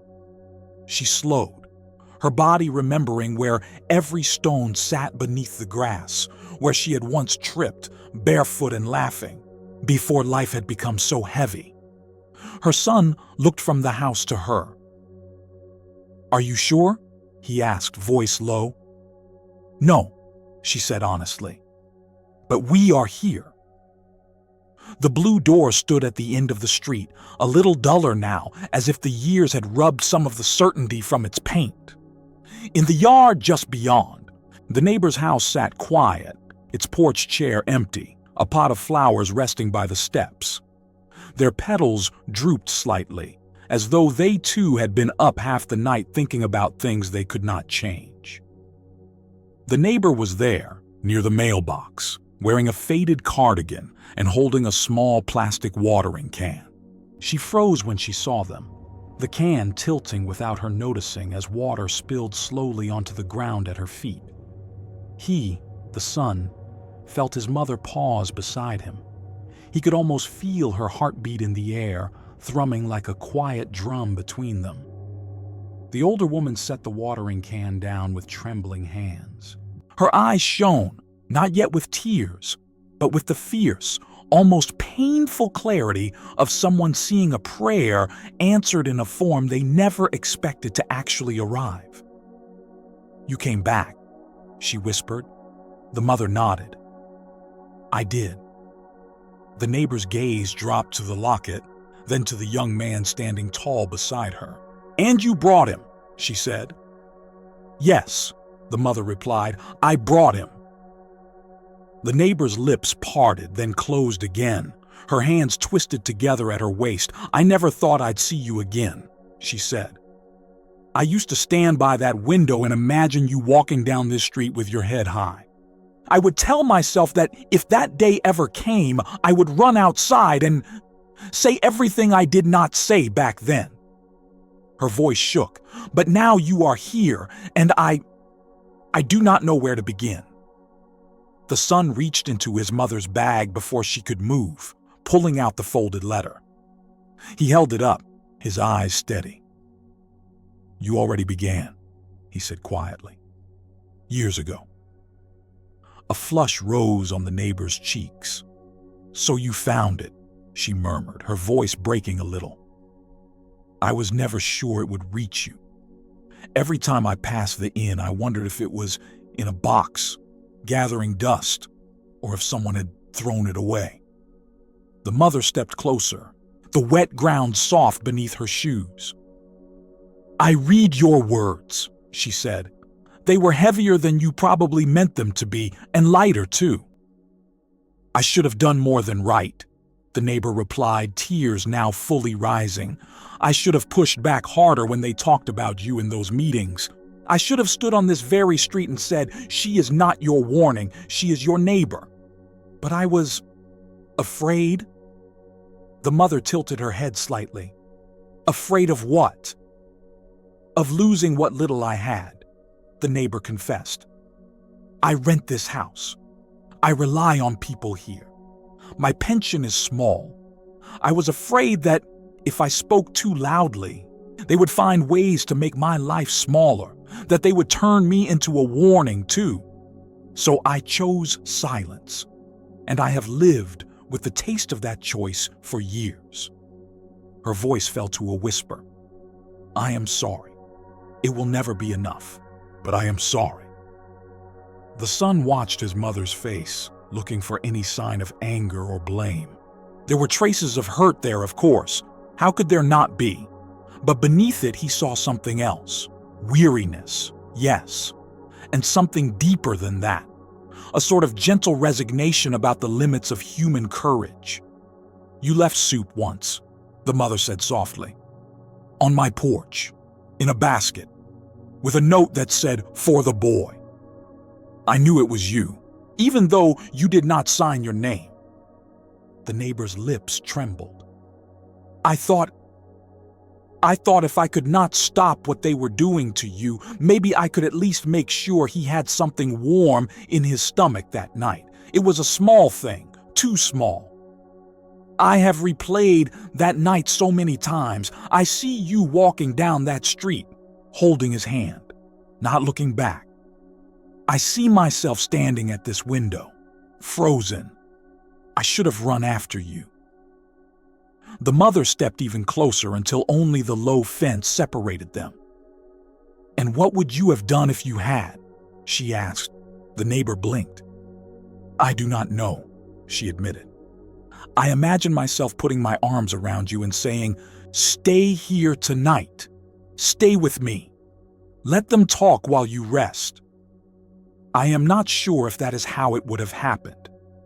I only know that I did nothing, and that nothing has been louder than any words I might have spoken."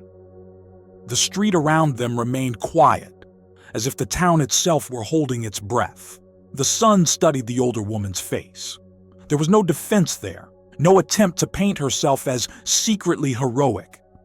Only regret, laid bare, and a longing for some kind of absolution that she did not demand but quietly hoped might be possible. He looked at his mother, waiting. She took a slow breath. "You were afraid," she said. "You were poor. You were dependent on the goodwill of people who had decided I was not worth theirs. They had the luxury of judgment. You had the burden of survival." She glanced back at the White House, at the blue door at the end of the street. "They turned me into a warning," she continued. "They pointed at my life and my mistakes and my desperation and told themselves it was proof of whatever they needed to believe. But you left soup. You wrote a letter you were not sure would be read. You remembered my boy as something more than a shadow at my side. That does not erase what you did not do, but it is not nothing." The neighbor's tears began to fall, running off her jaw and onto the collar of her cardigan. "I do not deserve your kindness," she whispered. "Maybe not," the mother said gently. "But then, neither did I deserve their cruelty." For a moment, the three of them stood suspended in that fragile space between hurt and healing. The son felt the tension like a tight rope stretching over years of silence. Then his mother reached out. She laid her hand on top of the neighbor's, where it grasped the fence. Her touch was light but steady, fingers warm against the older woman's thin skin. "You asked in your letter if I could forgive you," she said. "I have been holding that question against the inside of my ribs since last night, turning it over and over like a stone in my pocket." She met the neighbor's eyes, letting her see the full depth of what that question had stirred. "I cannot forgive this town all at once," she said. "I am not that generous. Their story about me seeped into everything. It took years to wash it out. But you are not the town. You are one woman who did something small and something late and something brave in her own way." Her voice softened. "I forgive you," she said. The neighbor sucked in a breath as if the air itself had sharpened.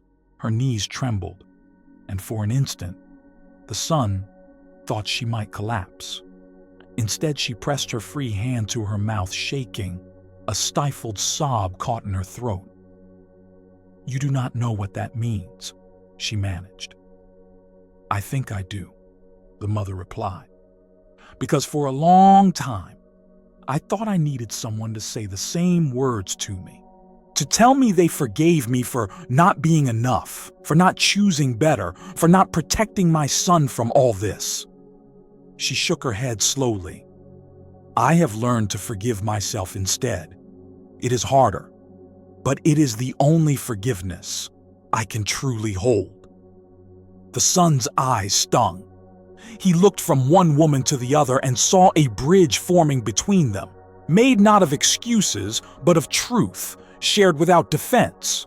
Their quiet moment was interrupted by the sound of footsteps on wet pavement.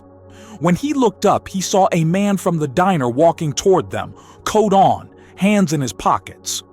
Behind him, further down the street, the school janitor the innkeeper had mentioned paused with a broom in hand, watching. Across the way, a woman watering a potted plant on her own porch stilled, gaze drawn to the small gathering. News traveled quickly here. It always had. The diner owner stopped a few paces away, his expression uncertain. "I was on my way to open up," he said, as if he owed them an explanation for appearing. "But when I saw you turn down this street, I followed." He rubbed the back of his neck awkwardly. "I hope that does not feel like an intrusion." The mother regarded him quietly. "You have been following the consequences of your choices your whole life," she said, not cruelly. "One more step will not change much." He flinched at the truth of it. Then he nodded. "You are right," he said. I did not want today to be like the last time you walked down this street. I did not want you to leave with more silence than words." The janitor from the school, a thin man with tired eyes, came closer as well, broom still in hand. A few more people lingered at the edges of the scene, pretending to check mail or adjust a plant or brush a step, but their attention was fixed on the woman in the locket and the boy who mirrored her posture. The old story was gathering an audience again. Only this time, they did not seem as sure of their lines. The diner owner glanced at the neighbor, at the mother, at the young man. "I owe you an apology," he said, the words sounding as if he knew they were small but needed to be spoken anyway. "Last night, in front of everyone, I took more from you than money. I treated you like the girl they used to talk about instead of the woman standing in front of me. I was wrong." "You apologized," the son said, "and you tried to make it right." "I did what I should have done in the first place," the man replied. "That is not the same as making it right." The mother studied him. She could see now the boy he had once been, laughing in doorways, echoing the words of older men without questioning them. Men who had passed judgment over coffee and called it wisdom. "You were not the only one," she said, "but you were the loudest last night. People take their cues from the loudest voice in the room." He ducked his head. "Then let me use it differently. At least once," he said. He raised his voice slightly, enough for those lingering nearby to hear without turning the moment into a spectacle. "We were wrong about you," he said. "We told the story the way it suited us. We left out the parts that made us look small." Brows furrowed along the street, shoulders stiffened. Faces that had once watched her leave with cool detachment now showed a mixture of confusion and discomfort. The school janitor cleared his throat, stepping forward just enough that his words would carry. "I tried to speak up back then," he said quietly. "At the meeting, I asked what would happen to the boy if she was pushed out. They told me to stick to sweeping floors." He looked down at the broom in his hand, "So, that is what I did." The mother's gaze softened. "You wrote in the margin," she said. "I saw it. You asked if we were doing the right thing." His eyes widened. "You read that?" "Yes," she said. "And the line beneath it, too. The one telling you not to write it down." He swallowed. "I wish I had written more," he said. "You wrote enough for me to know you tried," she replied. "Sometimes the smallest sign that someone saw us can keep us from disappearing entirely." The kid down the street who had just started at the construction site leaned against a fence post, listening. A woman who ran the small grocery held her keys in one hand, knuckles whitening around them. The son looked at all of them, at the old faces and newer ones, at the mix of guilt, denial, curiosity. He felt a strange, unexpected pity stir in him. Not for what they had done, but for how much courage it would take them to live with it now that the veil had been pulled back. His mother reached up and touched the locket, her thumb running over the metal.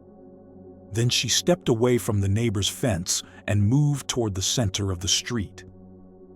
The fountain was only a short walk away, its sound carrying faintly on the damp air. She had walked toward it once as a girl, cheeks burning, eyes fixed on the ground.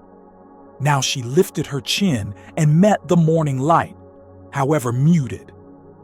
When she reached the edge of the square, she stopped.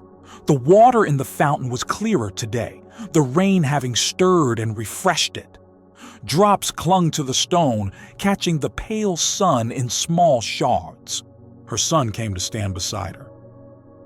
"This is where we stood," she said quietly. "That night.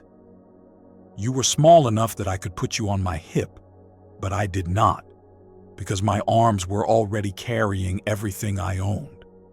He imagined it, the bags, the looks, the weight of a town's judgment pressing down on a young woman and her child.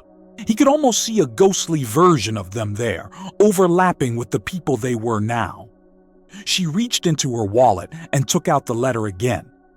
For a second, he thought she might tear it up or throw it into the water, releasing it completely. Instead, she unfolded it and read the first lines under her breath. "I just need you to know that not everyone agreed with what they did to you." She folded it again, more firmly this time. "Do you remember what I told you when we left?" she asked him. He frowned, digging through old memories. "I remember the cold," he said, "and your hand squeezing mine. I remember you walking fast. I remember looking back once and seeing someone at a window, maybe her." He nodded toward the neighbor, who had followed at a respectful distance. "But your words, they blur." She nodded. "You were very small," she said. "I do not blame you. I told you that night that we were leaving because this town had no room for us. That if we went somewhere else and worked hard, we could build a life that did not depend on their approval. I told you we would never come back." He studied her profile. "But we did," he said. "Yes," she replied. "We did." "Why?" he asked. "When you knew what it would stir up, when you knew it might hurt." She turned to face him fully. The square around them seemed to fall away for a moment, leaving just the two of them in that small circle of air. "Because I realized something," she said. "Leaving saved us. It gave us a chance. It let me raise you in a place where their story was not the only one you heard. But as long as I stayed away out of spite, I was still letting them own something inside me. I did not want to return for revenge. I came back to reclaim the girl who walked out of here, to tell her, even if only in my mind, that she was more than what they said." He swallowed. "And now?" "Now," she said, "I know I am." He looked at the people scattered around the square, the neighbor at the edge, the diner owner hovering near a lamppost, the janitor, the grocery woman, the curious boy. Some met his gaze, some looked away. Some seemed caught between the two, as if they were not sure what story they would tell themselves when they went home tonight. "What do you want to say to them?" he asked. She thought for a long moment. Then she stepped onto the low edge of the fountain wall, the stone damp beneath her shoes. She did not raise her voice for effect. She spoke as if she were simply continuing a conversation that had been interrupted many years earlier. "When I left this town," she said, "I believed I was the shame you were getting rid of. I believed that if I worked hard enough somewhere else, I could outrun the way you saw me. I built a life with my son. We struggled. We survived. We found moments of joy. We found dignity." A breeze moved through the square, carrying her words gently.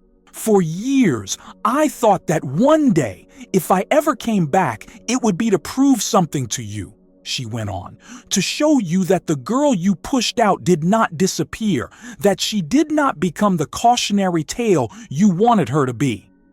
I imagined walking into your shops, your church, your homes, and making you look me in the eye while I read back your own words to you." There was a murmur at that, a shifting of feet, a tightening of shoulders. "But last night," she said, holding up the folded letter, "I read a different kind of word. From someone who admitted she was afraid and did too little, too late, but who still tried to see me as more than a mistake. And in a box at the inn, I saw your minutes, your notes, your private fears. I saw that you knew even then that what you were doing was not as righteous as you pretended. You wrote me into a story that made it easier for you to sleep." Her voice did not carry anger now, only a tired, piercing honesty. "I cannot rewrite the past," she said. "I cannot return the nights I cried myself to sleep, or the years my son watched me work myself to the bone because I had no safety net. I cannot give him back the childhood he might have had if this town had chosen to help instead of condemn." She let that truth rest in the air just long enough for it to be felt. "But I can choose what story I walk away with today," she continued, "and that choice no longer belongs to you." Her son watched, his chest tight and aching, pride and sorrow mingling in equal measure. "If you need to keep telling the story of the foolish poor young mother who proved your warnings right, that is your burden now? Not mine," she said. "If you need to protect yourselves from the knowledge that you failed a girl who needed you by pretending she deserved it, that too is yours to carry." Her hand went to the locket, her fingers gentle. "As for me," she said, "I am choosing something else. I am choosing to believe that I am not the sum of your fears, that my worth is not decided by people who only saw me when I made their comfort tremble. That my son is not a stain on anyone's reputation, but the proof that love can grow in the poorest soil and still bear fruit. Her eyes scanned the square, meeting as many faces as she could. I did not come back to punish you, she said. I came back to make sure that when I leave, it is because I decided it was time, not because you pushed me out. I came back to speak a different sentence into the stones of this place, not curse, not plea, just truth. She took a breath that felt like the top of a long climb. I forgive you, she said, not because you have made amends, not because you have earned it, but because I will not tether my peace to your remorse. The words did not ring like a declaration. They settled like a soft, steady rain soaking into the ground. The diner owner lowered his eyes, tears tracking through the lines on his face. The neighbor pressed both hands to her heart, shoulders shaking. The janitor gripped his broom until his knuckles paled. The boy at the fence looked bewildered, as if no one had ever shown him what forgiveness looked like when it did not come wrapped in a neat sermon. The son felt something in him loosen. A rope that had been tied invisibly from his chest to this square since the night he left finally slackened. His mother stepped down from the fountain, her shoes leaving small wet prints on the stone. She turned to him. "Come," she said softly. "There's one more thing I want to do before we go." They walked back toward the east side, toward the White House and the blue door that had once been the color of his nightmares. The neighbor followed at a distance, not intruding, simply bearing witness. A few others drifted behind as if compelled by a story they had not expected to be part of that day. She stopped in front of the blue door. Up close, the paint showed its age. Tiny cracks spiderwebbed near the edges. The metal of the handle was scratched and dulled. This door had opened and closed countless times since the night it had shut her out, swallowing her last, desperate words without reply. The son watched his mother's face. Her jaw was set, but there was no hatred there, only a quiet, steady resolve. "You do not have to knock," he said.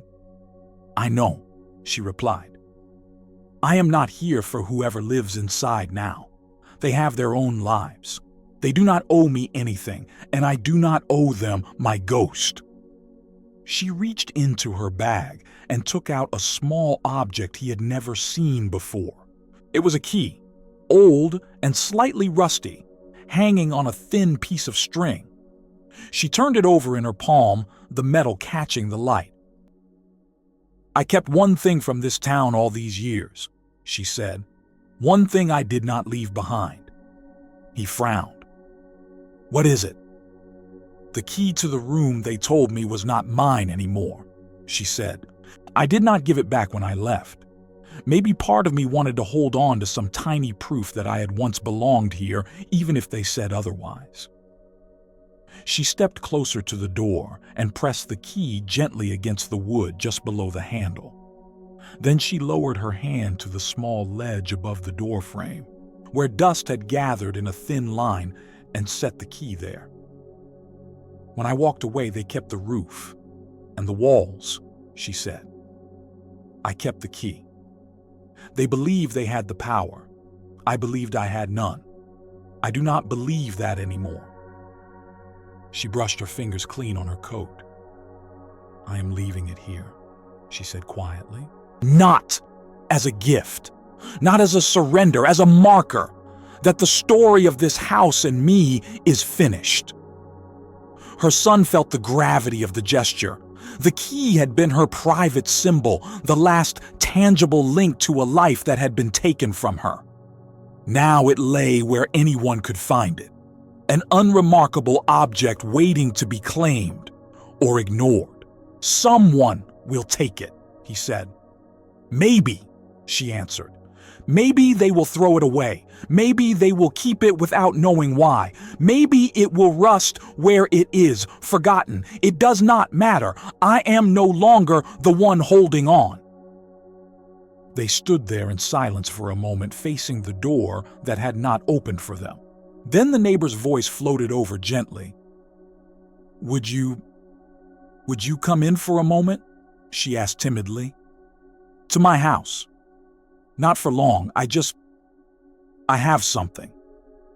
The mother glanced at her son. He gave a small shrug that said he would follow her lead, whatever it was. They crossed the narrow strip of grass and climbed the few steps to the neighbor's porch.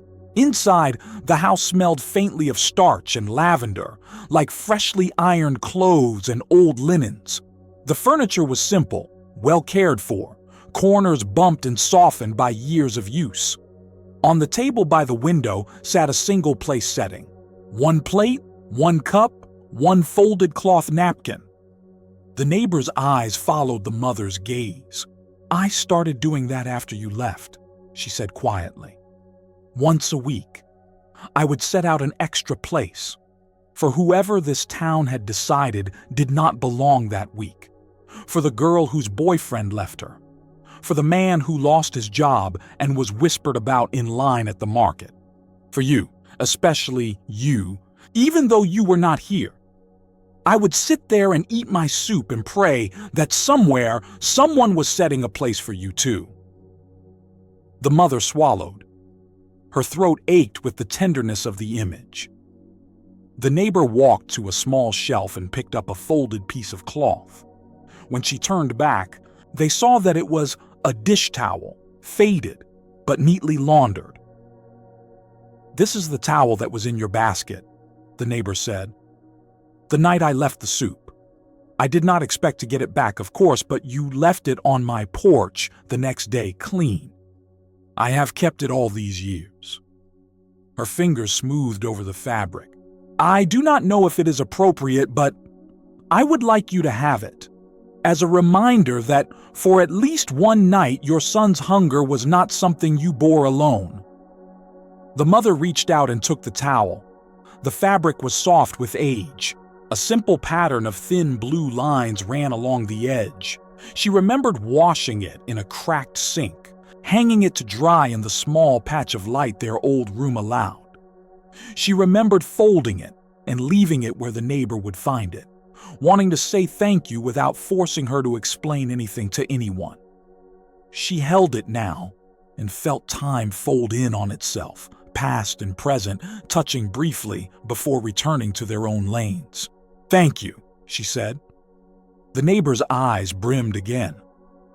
"If you ever choose to come back for a day, or an hour, or just long enough to pass through," she said, "there will be a plate and a bowl here. For you. For him. Even if you never knock on my door." The mother nodded. "Knowing that is enough," she replied. "We may never need it, but the knowledge that there is a place we could sit if the world turned cold again, that is a kind of wealth I did not have the last time."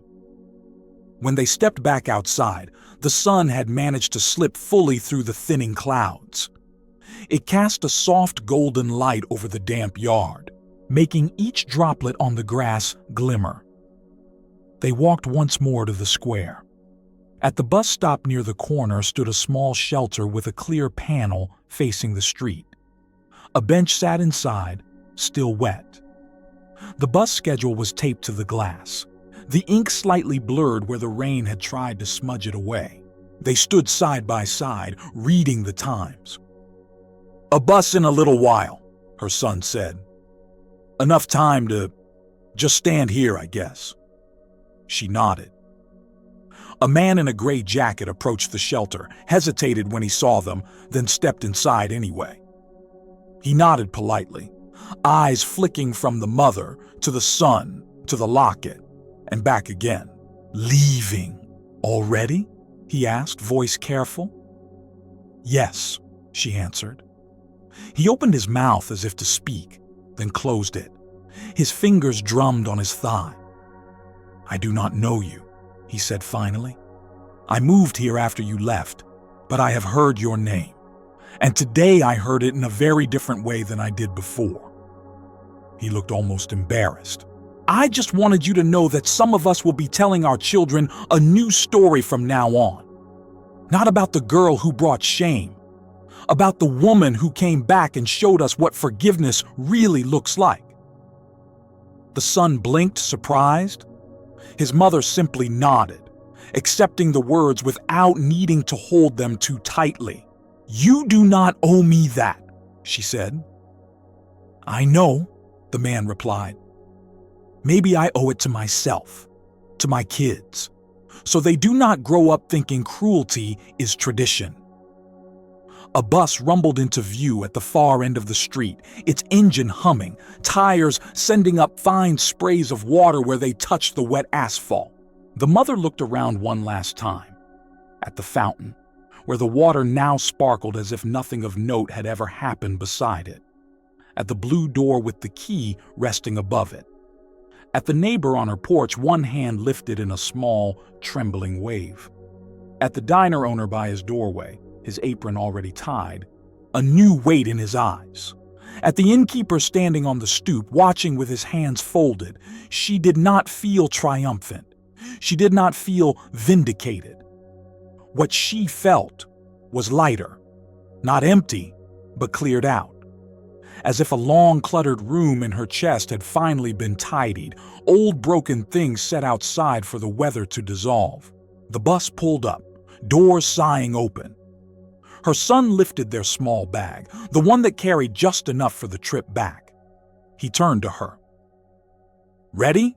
he asked. She looked at him.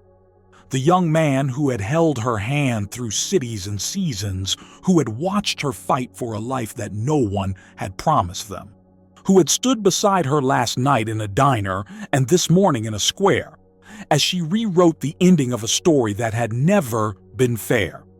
"Yes," she said. As they stepped up into the bus, she paused and glanced back one last time. The sun chose that moment to break fully free of the last thin clouds, bathing the square in soft light. The fountain glinted. The windows along the street reflected something bright. For a heartbeat, the whole town looked less like a place that had hurt her and more like a place that was capable of learning from what it had done. She did not know if it would. That was no longer hers to manage. She turned forward and took a seat near the window. Her son sat beside her. The driver checked his mirrors, nudged a lever, and the doors closed with a firm, final sound. As the bus pulled away, the town began to slide past outside the glass, the inn, the diner, the narrow streets, the edge of the square, the old white house with the blue door and the key resting unseen above it.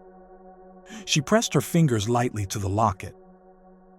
"Do you regret coming back?" her son asked. She watched the last glimpse of the fountain vanish around the corner. "No," she said. "If I had not come, a part of me would have always been standing there, waiting for someone to tell me who I was. Now I know. I do not need them to answer that question anymore." He leaned his head back against the seat, letting out a breath that sounded like the end of a long-held note.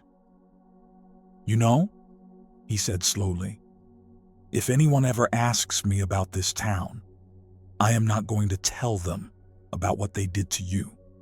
She turned to him, curious. "What will you tell them?"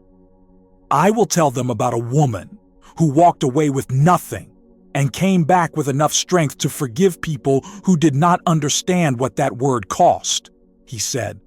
"I will tell them that you did not return to crush them. You returned to prove that what they tried to break did not stay broken." His voice grew quieter, more intimate. "And I will tell them," he added, "that I stood next to you and watched the story change." Her eyes stung as she listened. She looked out the window again, but now the world outside had blurred, less from distance and more from the tears she did not bother to wipe away. She reached over and took his hand. He laced his fingers with hers, their joined grip a small solid anchor as the bus carried them toward the life they had built, and the one they would continue building. Behind them, in a small town that would spend years unpacking what had happened over those 2 days, people began to speak in lower voices, ask harder questions, and retell an old story in a way that did not leave quite so much of the truth out. A neighbor folded a dish towel and placed a second plate on her table that night, not out of habit, but out of hope. An innkeeper went through old boxes and decided which records to keep and which to confront in the light of day. A diner owner wiped down his counter and thought about the tone he used with women who came in alone. A school janitor swept the halls with a different kind of attention, making a quiet vow that if any child ever walked through those doors with too much on their shoulders, he would not just write his doubt in the margins. And somewhere in the middle of all that, the sound of rain on the old square stones became not just a reminder of the night a girl had been pushed out, but also of the day a woman returned and chose compassion when the world expected everything else. The bus turned onto the main road, the town shrinking in the distance until it became nothing more than a cluster of roofs and trees against the horizon. She leaned her head lightly against the glass, still holding her son's hand. "When the world turned away," she said quietly, almost to herself, "love remained." His fingers tightened around hers. "And then," he replied, "it learned how to come back." The bus carried them out toward the long stretch of road that curled between quiet hills and open fields, the kind of landscape that made the world feel wide enough for second chances. The asphalt glistened where last night's rain still lingered, catching small shards of morning light. Inside, the passengers settled into their own silences, some scrolling through phones, some staring out windows, some lost in the small private rituals that accompany travel. She and her son sat side by side, the hum of the engine steady beneath them. For a while, neither spoke. Words felt almost unnecessary after everything they had laid down behind them. The weight was gone, not forgotten, never forgotten, but transformed like a stone that had been carried so long it had finally grown smooth from the shape of the hand holding it. She let her eyes drift over the passing fields, rows of crops, rusted fences, a lone barn slipping past in a flash of red paint and shadow. It all moved like scenery in a story that belonged to someone else now. Her son shifted in his seat. "I keep thinking about what you said," he murmured, "about forgiveness not being for them." She tilted her head slightly. "What about it?" He hesitated. "I think I finally understand. It's like all this time I thought forgiveness was something you gave to someone who deserved it. But watching you yesterday, it feels more like something you give to yourself, like clearing a room so you can breathe again." A faint smile touched her lips. "You see it," she whispered. "You really see it." He nodded, staring down at their hands resting on the seat between them. "It makes me proud," he said softly. "Not because you forgave them, but because you didn't let them decide what kind of person you'd become." A pause, warm and quiet. "You didn't let them decide what kind of person I'd become either," he added. Her breath caught at that. The truth of it was so simple, so piercing, that she reached over and brushed her fingers along his cheek as if he were still small enough to need reassurance. "There were days," she said, "when I was afraid you would inherit my hurt, that the way we started would carve something into you I couldn't undo." "I inherited your strength," he said. "That's what stuck." Outside, the road dipped between hills and the bus leaned gently with the turn. She closed her eyes for a moment. The rhythm of the ride soothed something deep inside her, an old ache she had grown so used to that she almost didn't recognize the emptiness where it had lived. She rested her head lightly on the cool window, feeling the vibration in her bones. The bus slowed as it approached a tiny stop, a shelter with peeling paint and a bicycle leaning against the rail. A young woman stood there, clutching a duffel bag and wiping her nose with the back of her sleeve. She looked up when the bus pulled in, eyes red, face pale. She stepped inside hesitantly, scanning the rows as if unsure where she belonged. Her clothes were worn. Not dirty, just weary. Her hand shook when she tucked a strand of hair behind her ear. Her son noticed first. He glanced at his mother, and she felt him watching her closely. "You see it too," she said quietly. "Yeah," he replied. "She looks like you did, that night." The young woman moved down the aisle. People shifted their bags but didn't meet her eyes. She hesitated near the middle rows, gripping her duffel tightly, as if bracing herself for rejection. Without thinking, the mother lifted her hand slightly, just enough to signal, just enough to be seen. "There's a seat here," she said gently. "If you'd like." The young woman froze, then blinked, startled. "Oh, I didn't want to bother anyone." "You're not bothering anyone," the mother said, voice soft but firm. "Come." The girl stepped forward slowly, as if drawn by something she couldn't name. She slid into the seat across the aisle, hugging her bag to her chest. For a while, she sat rigid, breathing shallowly. Then she whispered, barely audible, "Thank you." The mother offered a soft nod. "Long night?" she asked. The girl hesitated. Her grip tightened on the bag. "Long life," she said finally. Silence settled again, but it wasn't distancing. It was protective, like a small blanket placed gently over something fragile. Her son leaned closer, lowering his voice. "Do you think she's leaving the way we did?" She watched the girl's eyes, tired, hollow, searching the window as if looking for somewhere safe to place her thoughts. "Maybe," she said. "Or maybe she's returning. Everyone carries a story on a bus like this." A few moments later, the girl let out a shaky breath. "I'm sorry," she murmured suddenly. "I don't usually talk to strangers." "You don't have to talk," the mother said kindly. "Rest. You're safe here." Safe.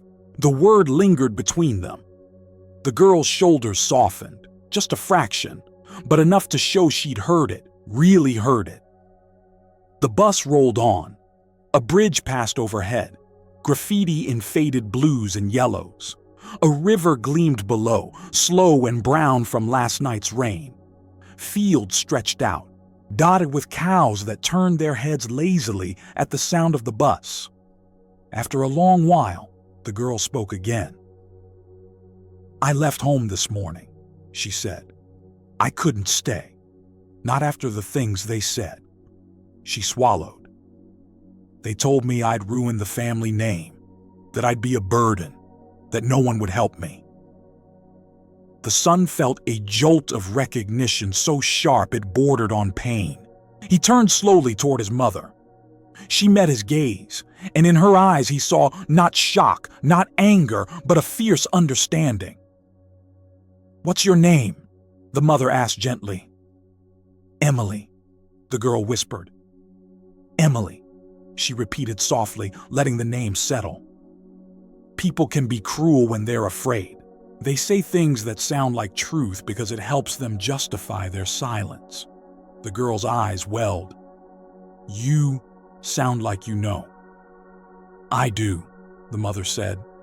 "More than you might believe." Emily blinked hard. "Do you regret leaving?" The mother looked out the window for a moment, watching a line of trees blur into one another, the horizon stretching wide. "I regret the reasons," she said, "not the choice." "And does it ever get better?" Emily whispered. Her mother turned back to her, offering a small, steady smile, one built from years of survival and the quiet triumph of choosing hope again and again.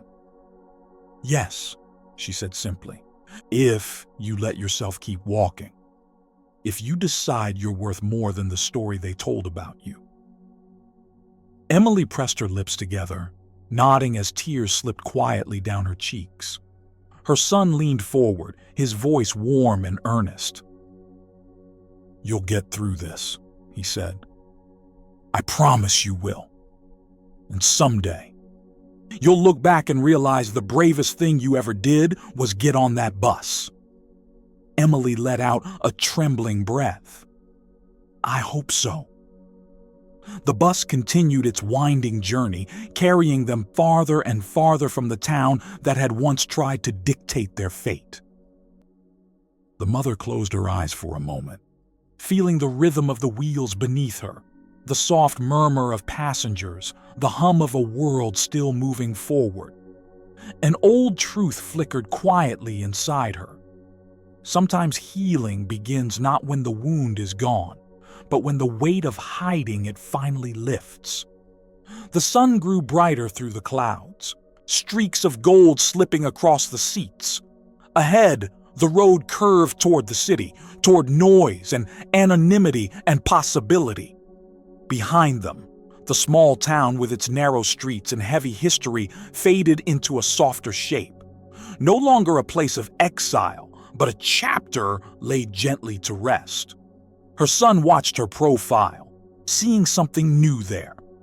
Not the hardness of someone who'd been wronged, not the fragility of someone still trying to prove she belonged, but the quiet assurance of a woman who knew herself fully now, who had faced the past without letting it swallow her, who had forgiven not because it was deserved, but because her heart deserved the space to grow.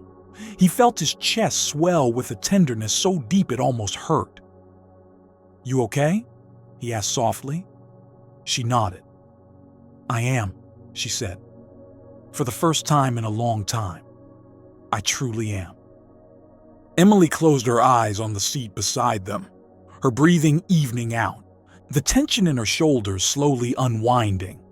She didn't know it yet, but she would remember this moment, this pair of strangers who made space for her when the world had just turned cold.